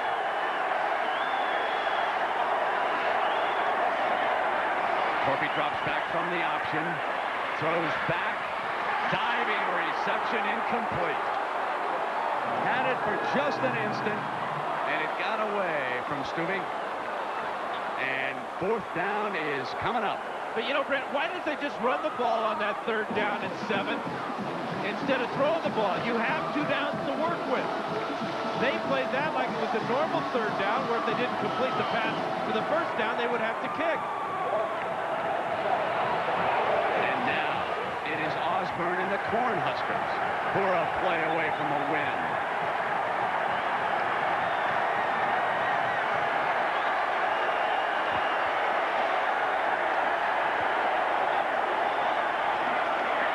Jones under pressure, it's over. Nebraska wins it in overtime. A miracle finish. The Cornhuskers stay unbeaten. And a heartbreak for Missouri. Grant Wistrom and Mike Rucker close in. And Tom Osborne knows all too well that he got lucky late against Larry Smith and the Missouri Tigers. It was a great college football game. And regardless of losing this one, the Missouri Tigers have grown up here today. Our Chevrolet players of the game: Amon Green for Nebraska, Corby Jones for Missouri. Chevrolet donates $1,000 to each school's general scholarship fund to reward outstanding students for their academic achievements and to assist those in financial need. It's been a Chevrolet tradition for more than a quarter of a century. In overtime, Nebraska, after tying the game on a miracle catch in the end zone, beats Missouri 45-38. Judgment Day. Nebraska takes the victory, but they needed a little bit of luck to get there. So long, everybody. That last touchdown pass is the last play of regulation.